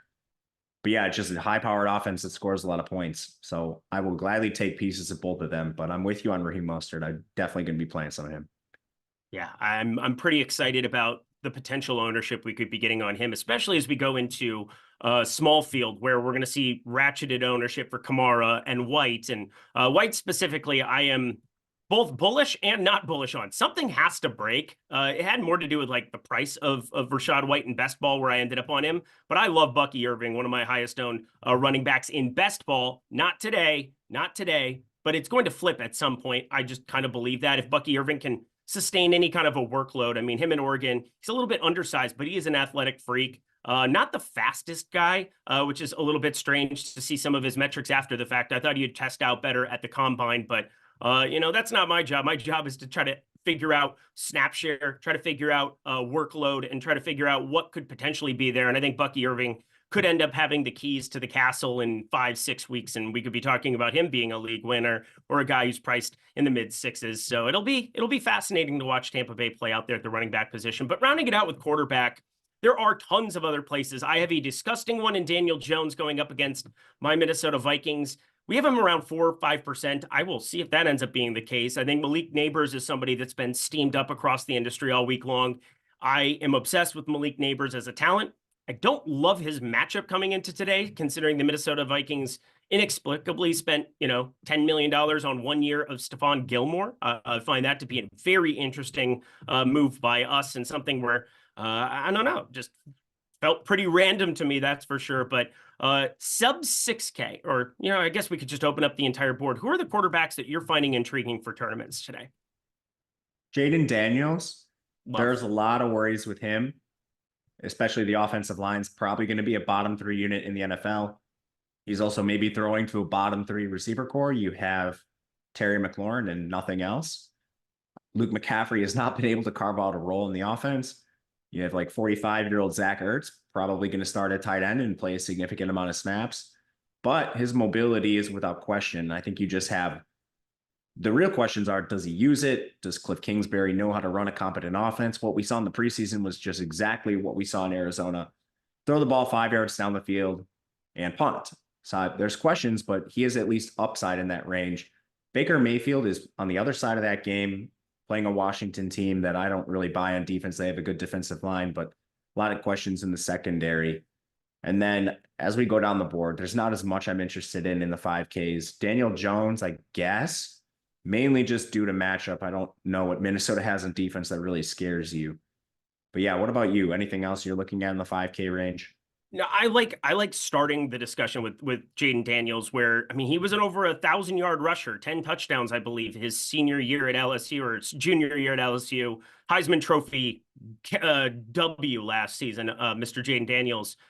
I think one of the more intriguing things of this afternoon, as far as injury reports, and Matt and I always talk about late swap. It's not something that people think about in DFS sports outside of when somebody is scratched, or in the NBA when you just have all hell break loose from time to time. But I think one of the more intriguing pieces is, do we see Noah Brown activated for the Washington Commanders in the afternoon? I mean, this is a guy who showed upside at Houston. Houston just has a clogged receiving room. I brought up those 3 guys. They also have Xavier Hutchinson, shout out Iowa State. You would bring a couple him of other. up. Say that again? You would bring him up. I would. Why wouldn't I? Because, I mean, did you watch that 2019 absolute slugfest that was the Iowa State Cyclones bringing it home for my guys? Oh, it was beautiful stuff yesterday. But beside the point, Dyami Brown is going to potentially be on the outside. Jordan Klein, I saw that. That wasn't very nice. But Terry McLaurin, Olympus Zaccheaus, I mean, these do not sound like the same thing. Terry McLaurin should be on the outside. He's probably going to be getting Jamal Dean. I don't love Zacchaeus or Brown, but I would like to take some shots on Noah Brown, even if he ends up active. And, it might just be an afternoon slate thing for me. Maybe I'm bringing up, a point where it's like, oh, well, maybe not this week, but in future weeks. I mean, Noah Brown can actually play some football. I believe that from his Dallas days, Houston days. I think he would be an interesting guy on the outside instead of Dyami Brown. So the other Brown, what can Brown do for you? I'm going to be paying close attention to that, but it has more to do with the rushing upside. I can play him single alongside Terry McLaurin, and I feel pretty good in saying that if he spikes a massive upside in the passing game, it's not going to necessarily be by way of Zach Ertz, but if the tight end position doesn't have crazy upside with McBride, Kincaid, or Ingram, if those three don't go nuclear today, I think we could be looking at, Zach Ertz, 30 yards, 2 touchdowns, and that would be well more than enough to win you tournaments today. So I think there's intriguing ways of at least stacking him up beyond just the McLaurin piece, although McLaurin will be like auto play in my Jaden Daniels lineups. But any desire to play Geno Smith at all? Because I do think we're going to see Kenneth Walker steamed up. Maybe this is another spot where I'm just basically saying, all right, if Kenneth Walker doesn't smash this slate at, ownership that we're seeing pretty high up there, I like the idea of stacking up Geno Smith with DK Metcalf and Jackson Smith and Jigba, where I think everybody's expecting the Ohio State guy to have a second-year breakout. He continued to ascend in the offense, continued to see snap share, and, well, Jackson Smith and Jigba, I think, is hashtag good. This seems like a spot also where Noah Fant could be a 4K tight end to be stacking up. I kind of like the idea going up against Denver. Outside of Patrick Surtain, I'm not really sold on anything in that secondary. Geno Smith, am I just an absolute crazy person today? No, I have a couple conflicting ideas with Geno Smith, so I'm kind of just letting our tools do what they will with him. Yeah. I don't think he's an excellent player. He's like a serviceable NFL quarterback, not really a needle mover, but when you need a game manager and you have good receivers, he's the kind of guy that can get it done. But I do really like their new OC, Ryan Grubb. He's had nothing but success at the college level, and I think it's probably a significant upgrade over what Shane Waldron has put on the field for this offense previously. And you do have a lot of talent. So I think just like going for Seattle stacks when they come up is completely fine.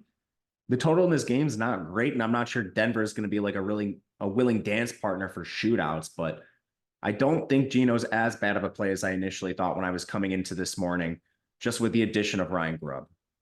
Yeah, I think that there's at least a chance that they're more aggressive, and I don't think Kenneth Walker is some bad play. Don't get me wrong. It has more to do with where can I find the leverage against the field? And he's the third most popular play at the running back position, 6,100. Sometimes when you get those cheaper than most type plays where, obviously Rachaad White, Alvin Kamara pulling more ownership, they're also more expensive. You could see Kenneth Walker as the guy that everybody's like, oh, I'm just going to get to more of him as opposed to those top end guys.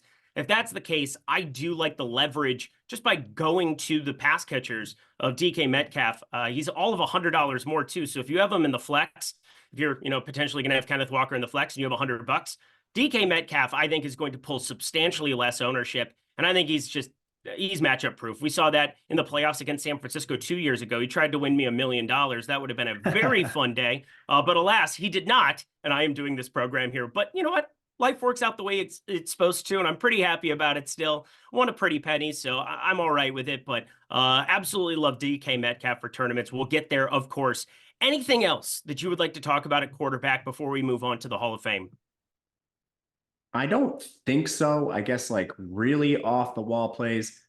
I don't hate Will Levis. I think that offense is going to be better, and they play Chicago, who's a pretty good defense, but I think there's a chance Chicago starts coaxing teams into shootout styles just with Caleb Williams. I really think just that game in general might be a little undervalued because we have these perceptions of both teams being bad, and that's kind of changed with Chicago now getting Caleb Williams and adding all those receivers. Also, he's not very expensive either if you want to play him. But on the other side with Will Levis, just significantly upgraded pass catchers across the board. The big concern there is the O-line. Can they hold up against Chicago? That remains to be seen. It's definitely a significant concern, but this is the biggest of tournament dart throws. Don't want to recommend Will Levis anything close to small field or cash. One tournament lineup to rule them all. One tournament lineup to find them. Who's your quarterback?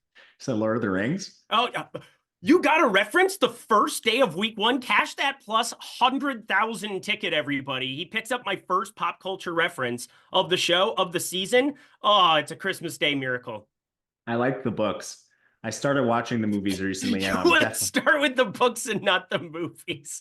I started the movies recently. I'm definitely not going to finish them now that football's here. I'm like halfway through the Two Towers or whatever the second one's called. So good. So good. My tournament specific quarterback, I'm going to assume this is a larger field play. It's Josh Allen. I hesitate because I want to say CJ Stroud too, but I think it's just going all the way up, siphoning off some of that ownership and then playing a guy is a proven commodity. It's Kyler Murray for me, but Josh Allen would be number 2. Those are my 2 favorite quarterbacks for tournaments today. We're going to be firing them up. Kyler Murray sub 4%. That would be amazing. I hope that remains the case. But no matter what, if that game shoots out, I'm going to be happy because I'll have a chance of being able to post it and tag the Hall of Fame here at Stokastic. We have so many cool things going on with it. Lofty has been in charge of so much on the Hall of Fame side. And I think it's really cool seeing some of the rings. If you guys have massive wins, check out all the qualifications for it. But you download our avatar at stokastic.com/HOF. HOF, Hall of Fame, makes sense. You guys simply go to that, download any one of those beautiful avatars. So many different color schemes, so many different variations of it you can use. And if you take down a massive tournament here today, finishing in the top 3 of any contest with 5,000 plus entries, I don't care what size of contest that is, whether it's the $1, the $3, the milli, $5 milli, that would be incredible. You tweet it at Stokastic HOF, and you're going to get some really, really cool stuff. So check out everything with the Hall of Fame at stokastic.com/HOF. Alrighty, y'all, let's go to the running back position where kind of, we discuss everything all at once as we're going along here, but we have a lot of popular Atlanta pieces, whether that's Kyle Pitts, Drake London. I think Bijan Robinson has the chance of getting lower down in some of these single entry lineups because people like to hand build a 6K Drake London in there, hand build a sub 5K Kyle Pitts. I think both of them are going to have great years. I don't know if Pittsburgh's the ideal spot for it, but Bijan Robinson, I'm starting with him purely because there's him and Jonathan Taylor up top at the expensive range. And JT isn't as popular in our tools and slightly positive leverage going his direction, 8.78% optimal percentage, 8.5% ownership, basically. I think he ends up more popular in hand build small field stuff because people are looking for that Houston run back. Bijan Robinson's very intriguing to me no matter what type of contest you're playing in today. Travis Etienne, I think there's some concerns potentially over what exactly his workload looks like. They get another X wide receiver for Trevor Lawrence and Brian Thomas that we'll discuss as well. But amongst these 7K running backs, how are you kind of breaking it out? Because they're not the ones pulling the ownership today. No, they're not. And the one I'd rather have is Jonathan Taylor. I think he is the least concerns with workload out of anyone at the top. You still have Tyler Algier, a lot of positive comments coming out of him out of camp. I think Bijan handles most of the work, but don't be surprised to see Tyler Algier in there in situations that don't make you very happy. And Jonathan Taylor just is none of that. Even if you think Anthony Richardson handles a lot of carries himself, this is going to be one of the fastest offenses in the NFL. So I think you also have raw plays on your side for Jonathan Taylor, and that game environment's better than either of the ones we just talked about. ETN, I think, has the most concerns workload-wise after he broke down at the end of last year. It was sad for him. They draft Tank Bigsby fairly high, and he was just so incompetent they couldn't put him on the field. Allegedly, he's made strides, which would behoove Jacksonville from a team-building perspective. They don't have to run out Travis Etienne on every single play. We'll see on that. All that to say, my favorite play among the expensive guys is Jonathan Taylor, and I'm actually actively trying to find ways to get less Bijan and get more JT. Yeah, I'm a little bit worried. I think partially because, well, Jonathan Taylor is a standalone play. I think I like quite a bit. I'm probably with you there. Again, he won us a lot of tournaments at times. I mean, between him and Zach Moss last season in Indy, that was wild times. And now, forget about Dre, if you will, with Zach Moss. I think a lot of people talking about Chase Brown today. I'm not completely sold that, considering they're going to have T. Higgins out, Chase Brown won't be involved in the passing game. But I do think Zach Moss is just a better than most running back at this point in time, which is wild to say after Utah to Buffalo to, just a weird career for Zach Moss, because he showed he actually has a little bit of that motor. Not sure what happened in Buffalo with that guy, but Jonathan Taylor, no doubt about it. No workload concerns. Bijan Robinson still has that Tyler Algier guy in his back pocket. And Tank Bigsby, it sounds like, had a pretty decent camp. I don't know what that means, but I do know that he's pretty low owned for a game with a 49.5 totals. So I think he'll be in some stacks that I have of that game as a way to potentially just keep ownership low on some of those Tyreek Hill lineups. But as we move into the 6K range, this is where people are just jamming stuff. Alvin Kamara probably going to end up being one of the most popular plays on the slate. Rachaad White probably ends up being the most popular running back play on the slate. First off, these chalky options, how do you feel about them specifically? I play them both in cash. For tournaments, there's clear reasons to get away if that's the avenue you take. And again, don't just play all contrarian players. Like, you want some combination of the guys we're talking about that project the best, just not every single one. The Sims do a great job of figuring that out for you, especially like our single lineup tool. You can actually test these lineups and see how they do when you're building. With Rachaad White, your concern is he's just not a very talented player. He was one of the least efficient running backs in the NFL last year, but he has arguably the best workload in the NFL. It's right up there among the top of the backs, and I don't think that changes week one. I have more concerns with Bucky Irving than you do. He's like 195 pounds, and he was really slow. We'll see. I mean, I don't think that really matters whether you're right or I'm right for week one. If he does take the job, it's probably not today. Plus, Rachaad White does a lot of the dirty work, well, pass blocking, stuff like that. So players that can do those things are often just on the field, even though they're not explosive or eye-opening. See Samaje Perine. Alvin Kamara is also playing behind like a bottom three offensive line. We talked about this with Jaden Daniels. The New Orleans Saints lost some key pieces on the O-line this year. You have to contend with some goal line pieces in New Orleans that other offenses don't have. And it's not just Taysom Hill. Jamal Williams is essentially a goal line specialist at this point in his career. We do know the passing game work is going to be there, giving Kamara an amazing floor. But I do have questions with ceiling, which is why in tournaments I'm okay getting away from him and playing some of the other backs in this range. You've named a couple, but what do you feel about these two guys in the high ownership bracket? I'm eating the ownership on Alvin Kamara. I currently believe he is my highest owned running back by quite a considerable margin. Yes, he is in 42% of my lineups. So that is a guy that I think the chalk is more than well warranted on. His passing game involvement, captain check down himself. I also think Allen is a terrible football coach. And I think as a result, we're going to see an opportunity for Kamara to just get peppered with targets here.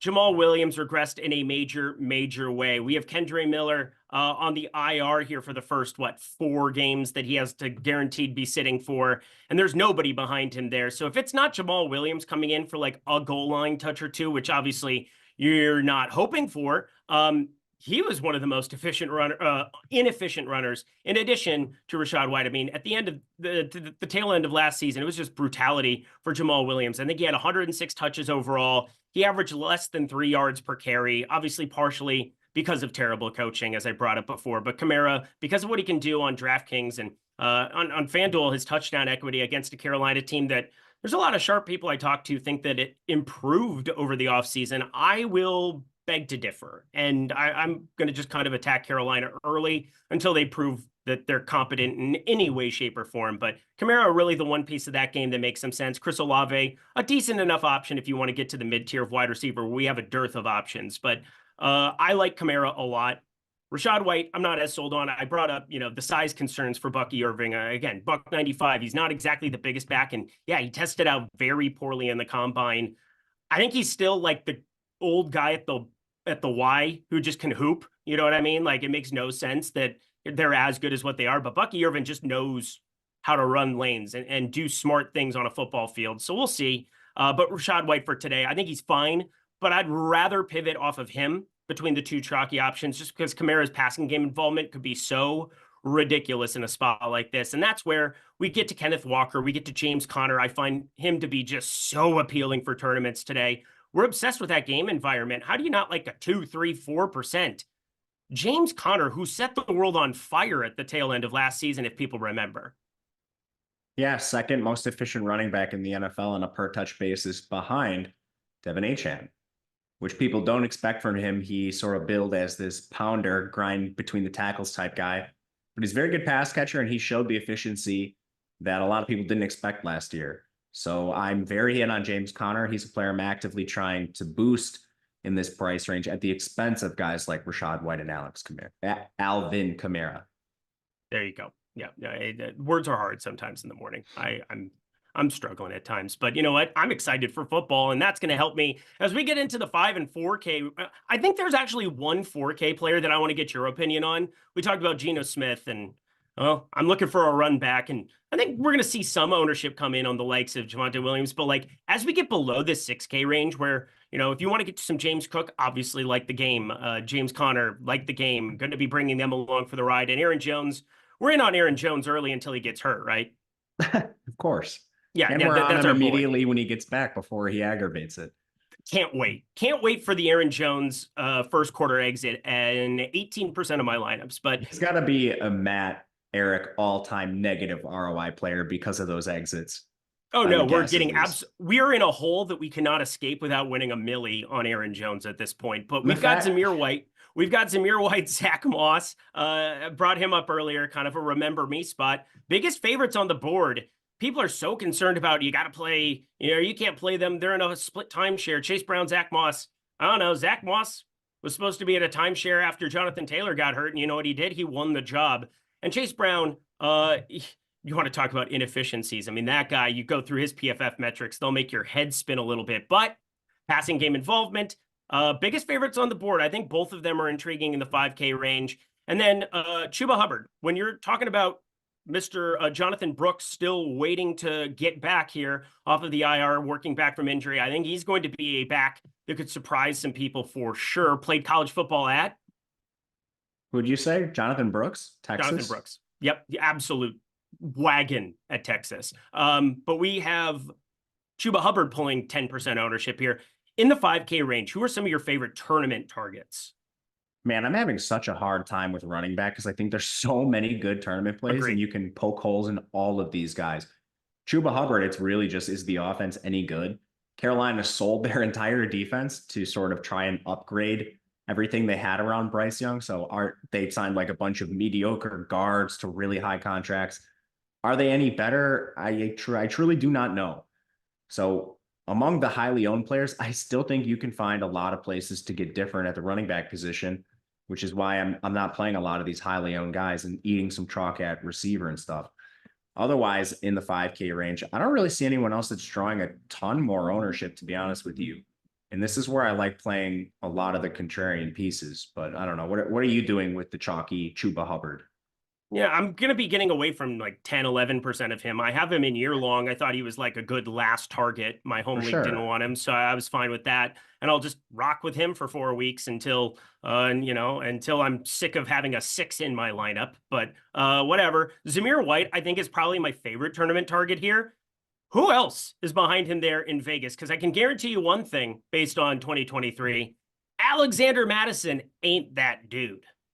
Well, Amir Abdullah is going to play snaps, whether you like it or not. He always does. They also drafted Dylan Laub out of New Hampshire, who's a pass game specialist.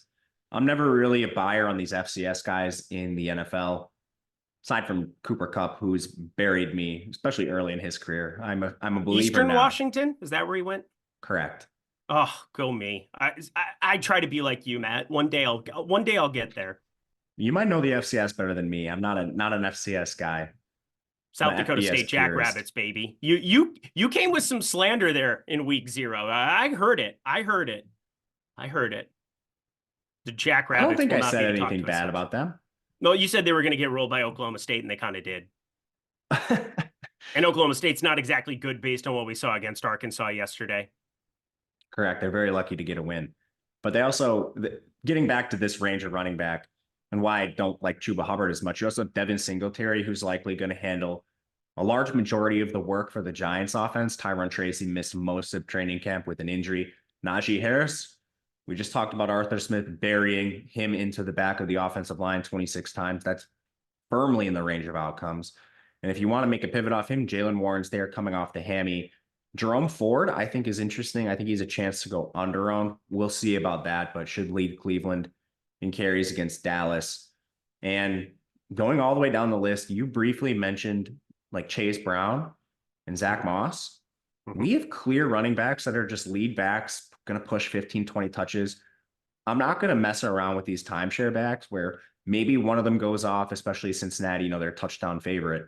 One of them could pop up, but not only do you have to bet that plays to the spread, but you have to bet which one is going to pop off.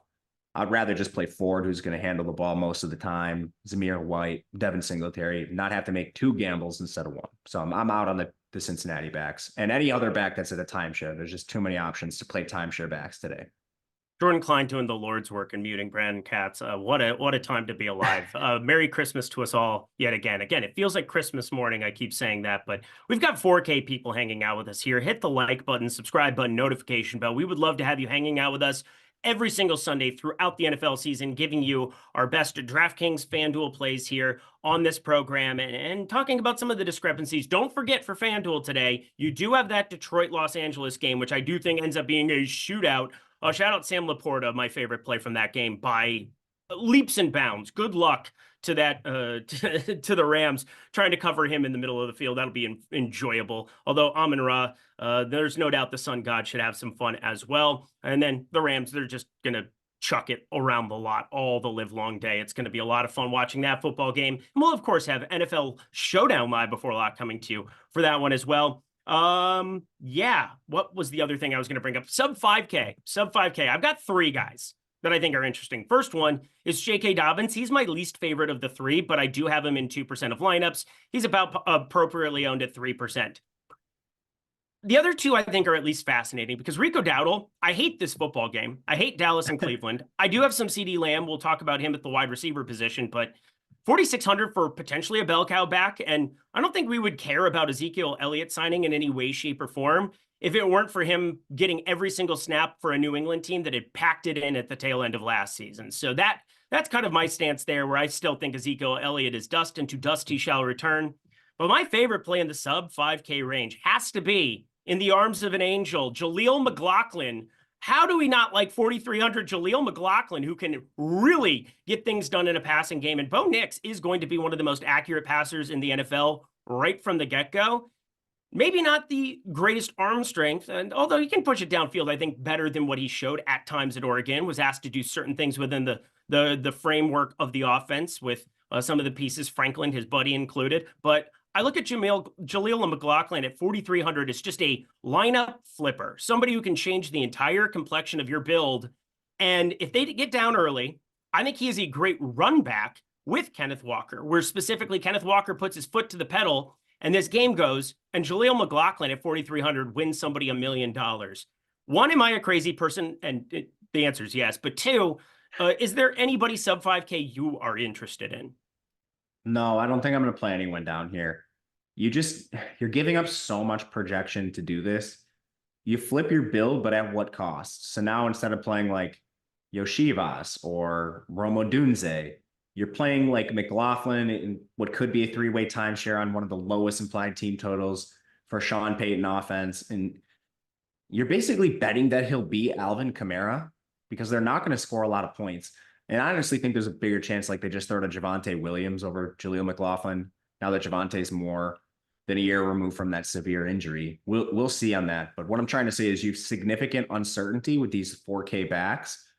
And I don't think what you're giving up in projection is worth the leverage you're gaining. There's plenty of other leverage spots when you don't need to mess around with these dusty running backs at the bottom. All right. Well, that's fair. That's fair. I'm going to catch up on super chats and pretend like I didn't bring that up. Then Jeff Williams, $1.99. Cash defense on DraftKings.com. I'm not playing cash this week, which is weird because I think every year for the last, 7-8 years that I've been playing DFS seriously, I've played cash games, especially week 1. I don't love the cash build this week. I think my defense would end up being the Chargers, though, if you made me pick one, purely because I don't think Vegas is going to do a whole hell of a lot outside of Zamir White being able to just, do whatever Zamir White does in this spot. I think it's probably the Chargers. If you can't pay up for them, I would go down to the Commanders. I think the Commanders are fine. And I do think Tampa Bay is going to be an intriguing wide receiver target. We'll get to, I think all 3 wide receivers in the Tampa room are going to be intriguing for tournaments today. Yeah, you heard me. All 3, Matt Kajeski, get ready to rock at 3,300 because I want to rock. McMillan? Oh, baby. I have more McMillan than I should. I have a lot of McMillan. I think he's going to be on the field a ton today. He won the wide receiver 3 job. That's a good job to have in Tampa, where Cade Otton is the only guy out there, and they run 11 nonstop, right? Don't they? Correct me if I'm wrong. I want to make sure that I have that correct. Let me double check, because they have it a is new kind OC. of important. They have a new OC. Okay. Yeah, But they don't really have the personnel. Yeah, they have the Rams OC that took Baker Mayfield to the promised land in what, 3 or 4 weeks? All I know is that shout out Sweet Baby Lou, my buddy. We went to that Chargers game, and it was not Chargers, the Rams and Raiders game. It was fantastic to watch, but also he's a Raiders fan, so that had to be pain and suffering personified. Yeah, I mean, I don't think they can really run much 12 when your backups are O'Keefe, who he went to Minnesota. You may know him. He's like a 6th offensive lineman. Or Payne Durham, who's like a receiver. Cade Otton is your only real tight end. So I don't know. That's going to be fun to watch. I'm going to catch up on Super Chats as well. Don't forget promo code kickoff. That was the other thing I wanted to throw in, because we've got 26 minutes. This show is actually flying today. We're going to do some single lineup generator goodness coming up here next as we go to the wide receiver position and talking through how Matt and I are going to be putting together our single lineups, or how we already have, because my lineups have been in for like 4 hours, it feels like. Thank God Jamar Chase is actually active for this one. But Jeff Williams, $1.99. We talked about the cash defense there. Best of luck to you. Steve C gave us $10 just to say, good luck this year, boys. Love your content. Let's go Giants and West Virginia Mountaineers. I'm a self-loathing Vikings fan who bet the New York Giants money line, so welcome to my life.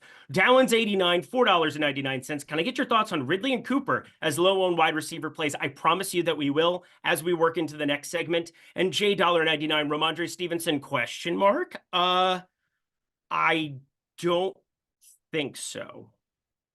I actively brought him down. I just think the Patriots are going to be so bad on offense this year. They are. So Jacoby Brissett is playing quarterback today. I have 7%, which I still think is too high. I'm still working on my stuff. This is probably going to come down to the wire for me, but I think I got to lower this, man. So I love looking at DraftKings where you can like just click the view exposure button. I have 3%. Ramondre Stevenson. So I don't know what that means. I have 450 lineups in play today. So best of luck to me with 4% of Ramondre Stevenson. He will not be the droid that I am looking for. That is for sure. But yeah, promo code kickoff. If you guys want to play along at home as we are building this out in the single lineup simulator, go ahead and do that right now. Promo code kickoff is just $1. $1 signing up here. You got 25 minutes. If you're hand building a lineup for, $10, why not utilize our simulation tools for $1 in order to help you build the best possible lineup, especially if you're looking at a 2v2 or a 1v1 that's just a little bit off. But I wanted to build this one out with Matt on this program because I think it's a great way to feature this tool, and I think it's a really fun exercise. Kyler Murray, Trey McBride. So we're going to be starting with those as the core pieces. I think Trey McBride still with Marvin Harrison.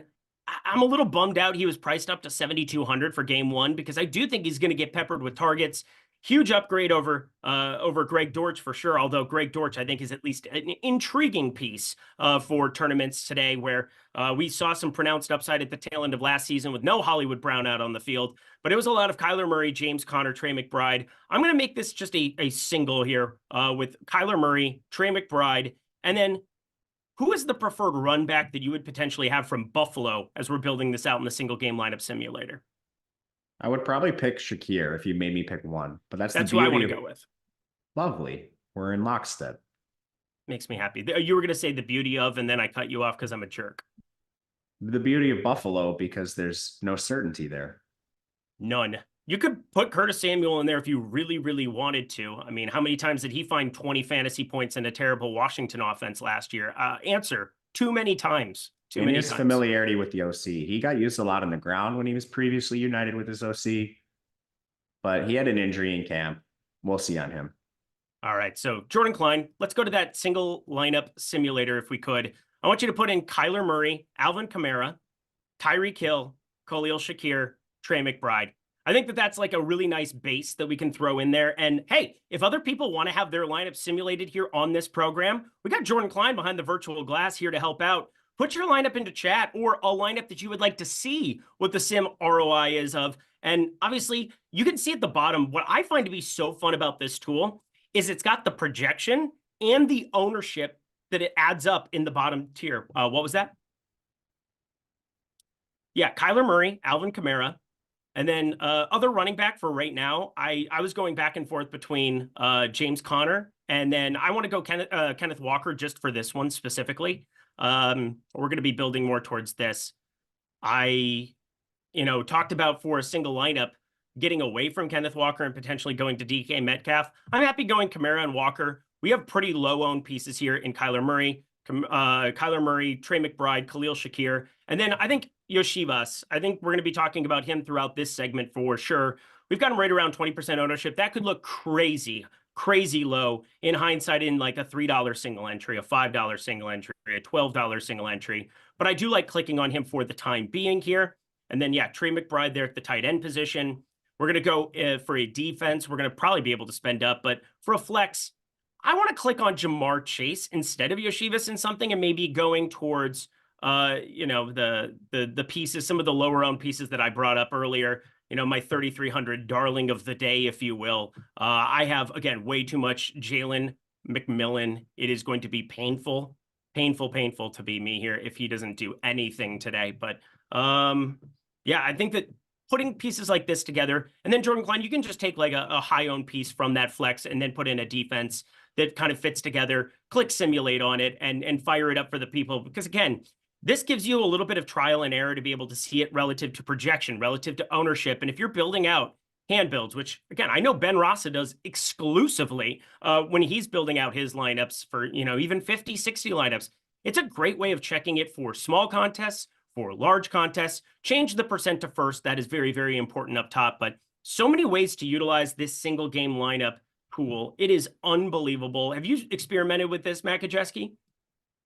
I haven't, but I have like full access to all the sims. So there's no real need for me to do it. Plus, I'm rarely just playing one. Yeah, I'm playing a lot of lineups here. So that's where the pre-contest simulator into the post-contest simulator, as well as the late swap tools for NFL, which I think could have some use here. Maybe not as much on this slate, but in future slates for sure. I'm still always thinking about late swap. But let's go to the expensive wide receivers, my friend. We got CeeDee Lamb up top. He got paid finally. And then Dak Prescott before football today got paid. They're not going on until the afternoon, so we'll know where Tyreek Hill and Justin Jefferson landed. But I'm going to start with Tyreek Hill because he's going to be the most popular wide receiver in our projections right now. And Yoshivas could be pushing him there in ownership, but let me just say he will not push him in terms of projection. How do we feel about Tyreek Hill on today's slate? Because, yeah, I got a lot of him. Yeah, he's by far the most secure receiver. He was pushing like 10K at points last year. Now you get him at 8.7. Locked in target share. They essentially don't have a wide receiver 3 today. Everyone you could possibly think of is not playing. All of the targets are going to be funneled to Tyreek and Waddle. Just an absolute smash play of all time. I got an alert saying that Owner's Box are one of our presenting sponsors here on this program, is all of last year for sure. They have a ton of overlay going their direction right now. So I'm pulling this up here as well.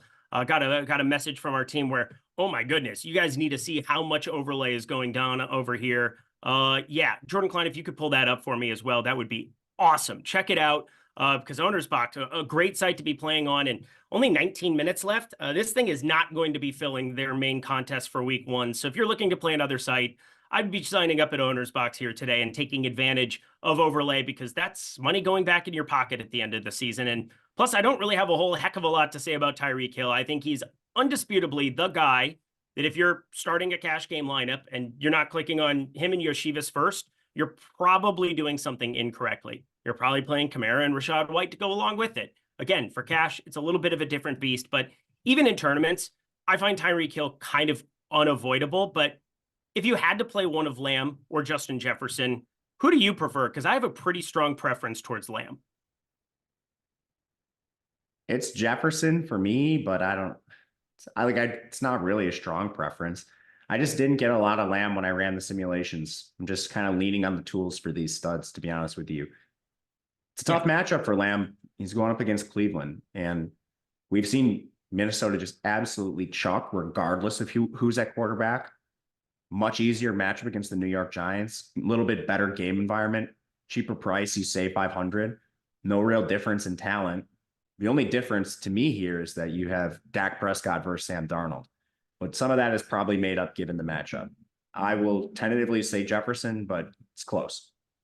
Yeah, I think because of Lamb being a little bit more expensive, because of how much single high they're going to end up playing on the Cleveland side, and just looking through some of these defensive pieces, yeah, they're very, very solid on both sides. I love the under. It's my favorite bet from the entire day. Got it at 44. It's at 41.5. I still like that under. But you have Garrett, you have Smith on the edges. They should be able to get after $60 million a year Dak Prescott. That's wild to say out loud. But I do think that you're probably going to get Lamb out of the slot, getting some openings, getting peppered with targets ad nauseum. And I think Jefferson, first off, Sam Darnold is his quarterback. He's not making $60 million a year, although I know we wildly overpaid him for 1 year of service, but I'm still looking at some of the secondary pieces. Denzel Ward on one side, taking on probably Brandon Cooks, mostly Martin Emerson on the other side. Couple of interesting things, and obviously they're going to go single high quite a bit with Thornhill. And I think that's going to be at least intriguing to have Lamb in the middle of the field wide open at a couple of times.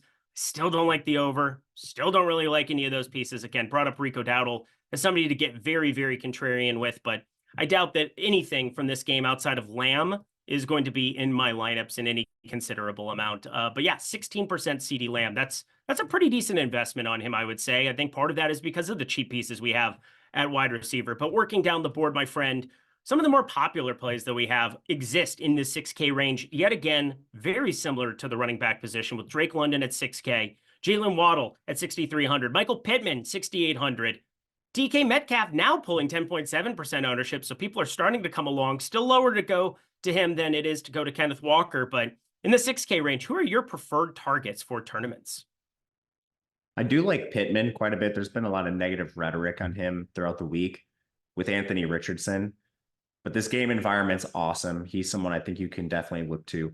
I do like Drake London quite a bit. I think he's more interesting for cash than tournaments. So I guess if you're kind of differentiating there, Atlanta's going to have pieces that are owned. So I think you just need to kind of pick and choose your spots. If you're playing a lot of Drake for tournaments, I'm probably not playing Bijan unless it's a full Atlanta slot, something like that.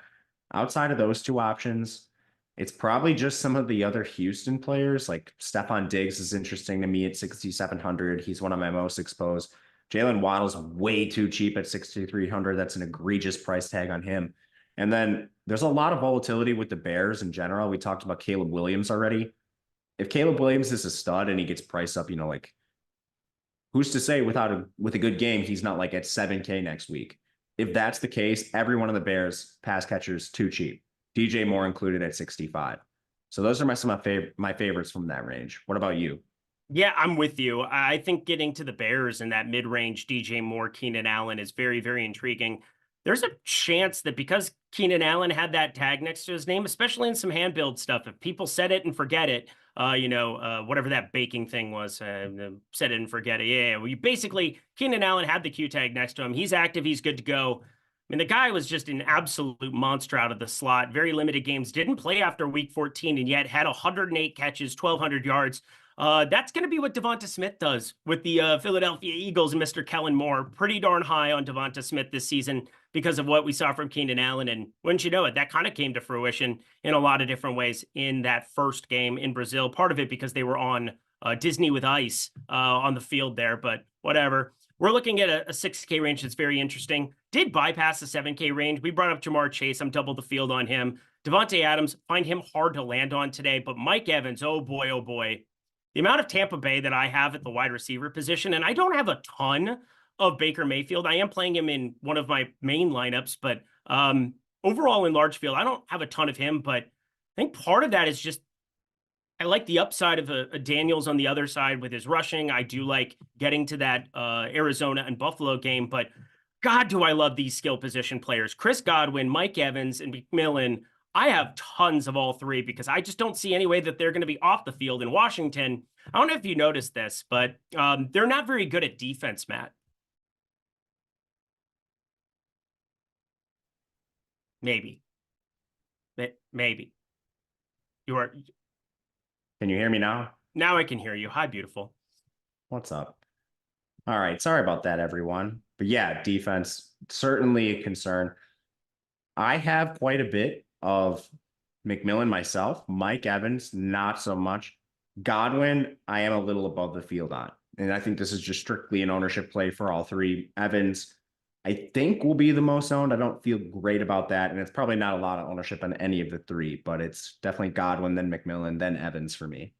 Yeah, I don't think there's going to be a ton of ownership at all on some of these guys. And that makes it very intriguing indeed, if you ask me. But with 12 minutes left, we do want to jump ourselves to the tight end position in some type of order here. Again, first show back, of course, we are just flying. And obviously, Tyreek Hill just put a wrench in the whole thing, made everybody's show run long. And now we're running short, and, it is what it is. But you brought up Roma Dunze at 4K. I think he's an absolutely sublime play. Because of the price tag, especially. You still need upside, but the 5K range has a lot of upside in it. McLaurin, Pickens, Hopkins, Ridley, Godwin, Neighbors. I have so much of these guys, Matt. I mean, I have so much of these dudes. Cortland Sutton, even at 5,600, I have a little bit, although not my favorite of those groupings that I just listed off. And of course, Shakira sitting at 5,100. My God. How many of these guys can I play in lineups? The answer is apparently a lot. Yeah, it's a very healthy range. I'm pretty spread to them. A few of my favorites. I still like Christian Kirk a lot. Tank Dell, 5,500 is very surprising. Malik Neighbors being 5,900 is egregious. He might have like a 30% target share today. They just don't have anyone else to catch the ball. Roma Dunze is in a different price tier, but you mentioned him. He's a direct pivot off Yoshibas to be of $1,000. Deontay Johnson is interesting. We already talked about Godwin. I like JSN quite a bit, expecting a role increase for him, probably at the expense of Lockett, just to name a few in this range. Yeah, it's beautiful stuff. I mean, it's an awesome spot. Obviously, a lot of it in tournaments is going to be, dictated by the Sims tool, who I'm taking along for the ride in my QB1, QB+2. QB+2, one opposite. I mean, it is so easy with the Sims tool for me to be able to have a couple of my no ball stances where I can tap some ownership here and there, but otherwise let it do its job, because it is way smarter than I am, which isn't that hard to do, but it's exponentially smarter than I am. So it's a great opportunity to let the tools do the work for me in this 5K range. And it would seem as though the tools have me getting to a lot of these guys. And that makes me very, very, very happy, in addition to tons of Tyreek Hill, as I think it should be. But let's round it out, because now we got to the red herring. I mean, 10 minutes left. It's about time we brought up Andre Yoshivas. There are so many ways that people are going to talk about this in tournaments. You should be getting away from him, or you should be playing more of him, or you should figure out pivots off of him. I'm not using McMillan as a pivot. I'm simply using him as a guy that I think at 3,300 could be on the field a lot. And I don't know that for sure. You're going to find out a lot today. And if McMillan's on the field 70, 80% of the time, it is too late in week 2 to make that pivot. Andre Yoshivas has to be on the field. They obviously like him, and he's had coach speak and Joe Burrow speak. And I just don't see any way that you don't play quite a bit on Andre Yoshivas. He is 3K flat. There's nobody else at 3K flat that I'm looking at that I think remotely looks like him. Are there chances that a Marvin Mims type play like we saw last season at a flat 3K can, take 20, 30% of snaps and have 2 bombs go their way and all of a sudden they beat Yoshivas? Sure, that can happen. But from like a target consolidation perspective, from a projection perspective, how do we stop ourselves from playing at least 20, 30, 40% Andre Yoshivas in tournament lineups today? I don't think you should. I'm at 43%, and I significantly increased his ownership projection. I think we're wrong on this. We have him at 19%. Other competitors around the industry are pushing 40, 50% in certain tournaments. There's just no way he's that significantly under-owned on a slate like this. So I would kind of debate your exposure depending on how owned you think he's going to be. If you think he comes in at 20%, you should damn near play 80% of this guy in your lineups, because, man, he is way under-owned if that's the case. If he does push 50%, that's where it becomes a little bit of a question for me. Because, again, we already talked about Jamar. I think he's more involved than people think. They're probably going to use a guy like Trenton Irwin, too. So, I mean, is Andre Yoshivas significantly better as a player than Irwin? I don't know. I mean, probably not. So he has paths to failure, but not the most likely, definitely not the most likely. So, I mean, think about his ownership specifically. I think he's going to be way more owned than what we're projecting. I think he's going to be very, very popular as well. I'd be very shocked to see if, and I boosted his ownership. That's the nice thing about the contest generator too, is you can basically say, tap, tap, and had a couple of arrows to the green, and all of a sudden he's going to show up in more of your pool of lineups. And I think that's what Yoshivas is going to end up doing. But I did the same. And for reference, when he was at 20, I got like damn near 80%. When I brought him up to like 40, 50, that's where I got like the 45. So I would make those choices depending on what you think is going to happen. He is in 48% of my lineups now. He's now the highest owned wide receiver that I have. I'm probably going to trim him down to around the 40 number because I do think having him, Tyreek Hill, in a lot of lineups makes a ton of sense. But there are going to be a lot of lineups that have both of them in it. And yeah, I'm looking at some full-on game stacks to potentially get away from some of that Hill, some of that Yoshivas. And yeah, it's not that I'm looking for pivots down here in the sub 4K range, but there are a couple guys, same way that I listed them off at running back, that I'll at least bring up for you. The first one is actually at a flat 4K alongside, who was it? Well, there's two of them. 4,100 Wan'Dale Robinson. There's no good pass catcher there, but I think there's chances where he could end up being a guy that gets 7-8 targets. Can he get in the end zone with one? That's at least intriguing to me. Alec Pierce at $4,000. This guy has no ownership coming in on him. He is a deep target type. I think Addy Mitchell gets most of the slot today, which is kind of interesting with no Josh Downs out there. But Alec Pierce at 4K can win you a tournament. Greg Dortch at 3,900 could win you a tournament. We do have some interesting plays also where, I brought up Mims. That was not really going to be the guy that I get to here, but McMillan, we brought up. I don't know how many times I can say it. I think he'll be out there. And then Diami Brown. If you do not have Noah Brown active, which I think is unlikely, we'll find out. But Diami Brown at 3K, he's probably the only other guy down here that I would want to click on. Anybody for you sub 4K before we go to tight end and round out the show? Not anyone else, just Trenton Irwin I would put in that mix. Charles Moran, 499. Was Hill arrested? Is he playing? Yes, he is playing. He did not get arrested. He got detained. Sounds like he's going to be all right to go. If not, well, 6 minutes, we're screwed. Michael, $5, Josh Palmer or Chuba Hubbard. I like Josh Palmer. I think Josh Palmer's an intriguing guy. I think the Chargers have to throw to somebody, right, Matt? Yeah, I just don't think they're going to throw a lot. And I'm not sure if it's Palmer or McConkey. And then we got Jeff Williams. We got two different lineup iterations from Super Chats. If Jordan Klein didn't already plug him in, I think he's actually plugging in for Jeff Williams right now. That's very nice of you, Jordan Klein. But Lawrence, Cook, Connor, Hill, Mitchell, Yoshivas, Ingram, Kamara, Chargers. I have no problem with that whatsoever. It looks pretty good to me. But I guess both running backs, Cook, Connor, that's kind of an interesting way of playing that game. Yeah, it is. I don't mind it, though. Don't mind it either. Lawrence is a skinny. That's an interesting one to me. I do think I'd probably want more than just one along for the ride. But hey, if somebody's going to get peppered, it's Kirk or it's Ingram. I think between the two of them, I think I'd want to try to find a way to maybe turn Mitchell into Thomas if I could, Brian Thomas. I think Brian Thomas is going to have a good year, but low 40s receiving props. You're basically hoping for a home run hit or two on either of those guys. And Mitchell, I think if he gets out of the slot, I think that's at least an intriguing one. But let's go to tight end here. A lot of this is me bringing along bringbacks from Arizona and Buffalo. Those are your two expensive guys up top.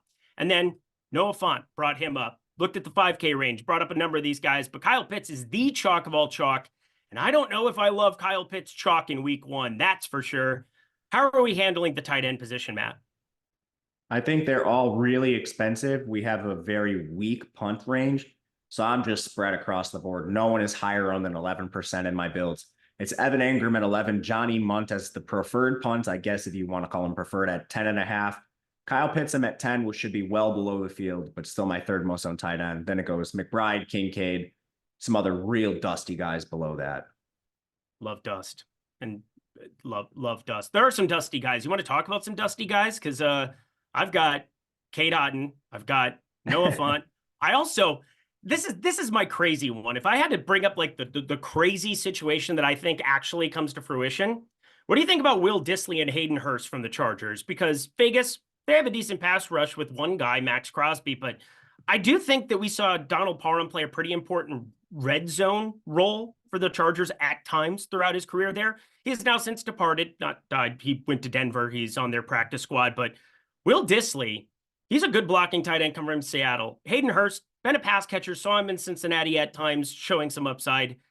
I think both of them at 3,100 and 3K flat are intriguing for tournaments today, purely targeting, those touchdowns, those red zones. But like, I think it's too late if both of them are on the field more than we think. If they're playing more 12 or trying to get away from having, God forbid, Quentin Johnson on the field. How are we handling tight end at the very cheap end? Do you like either of them?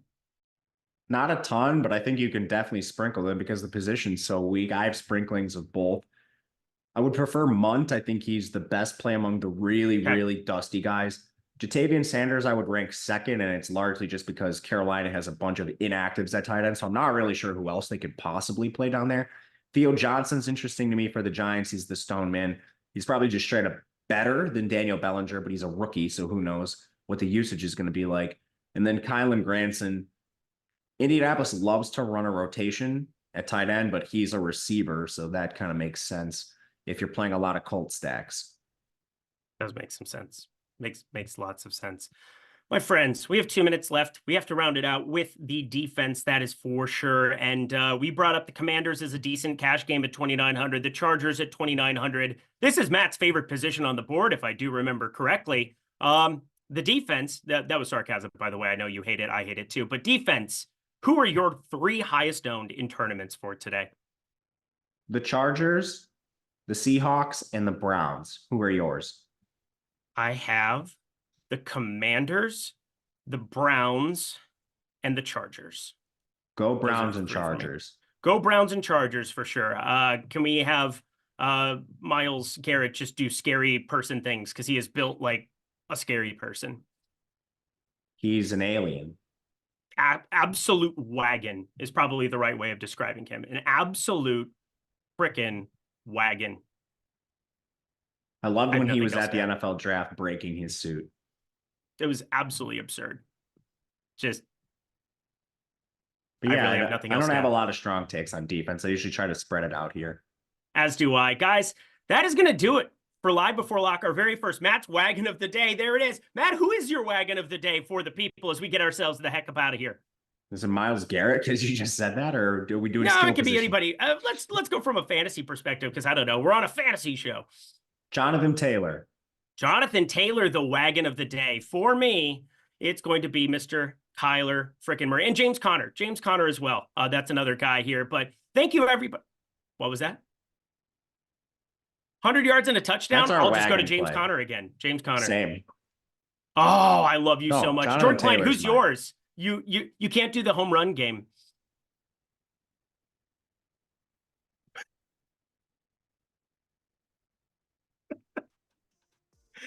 Oh, it has like 12-9 potential there in Pittsburgh and Atlanta, so it's definitely in the cards.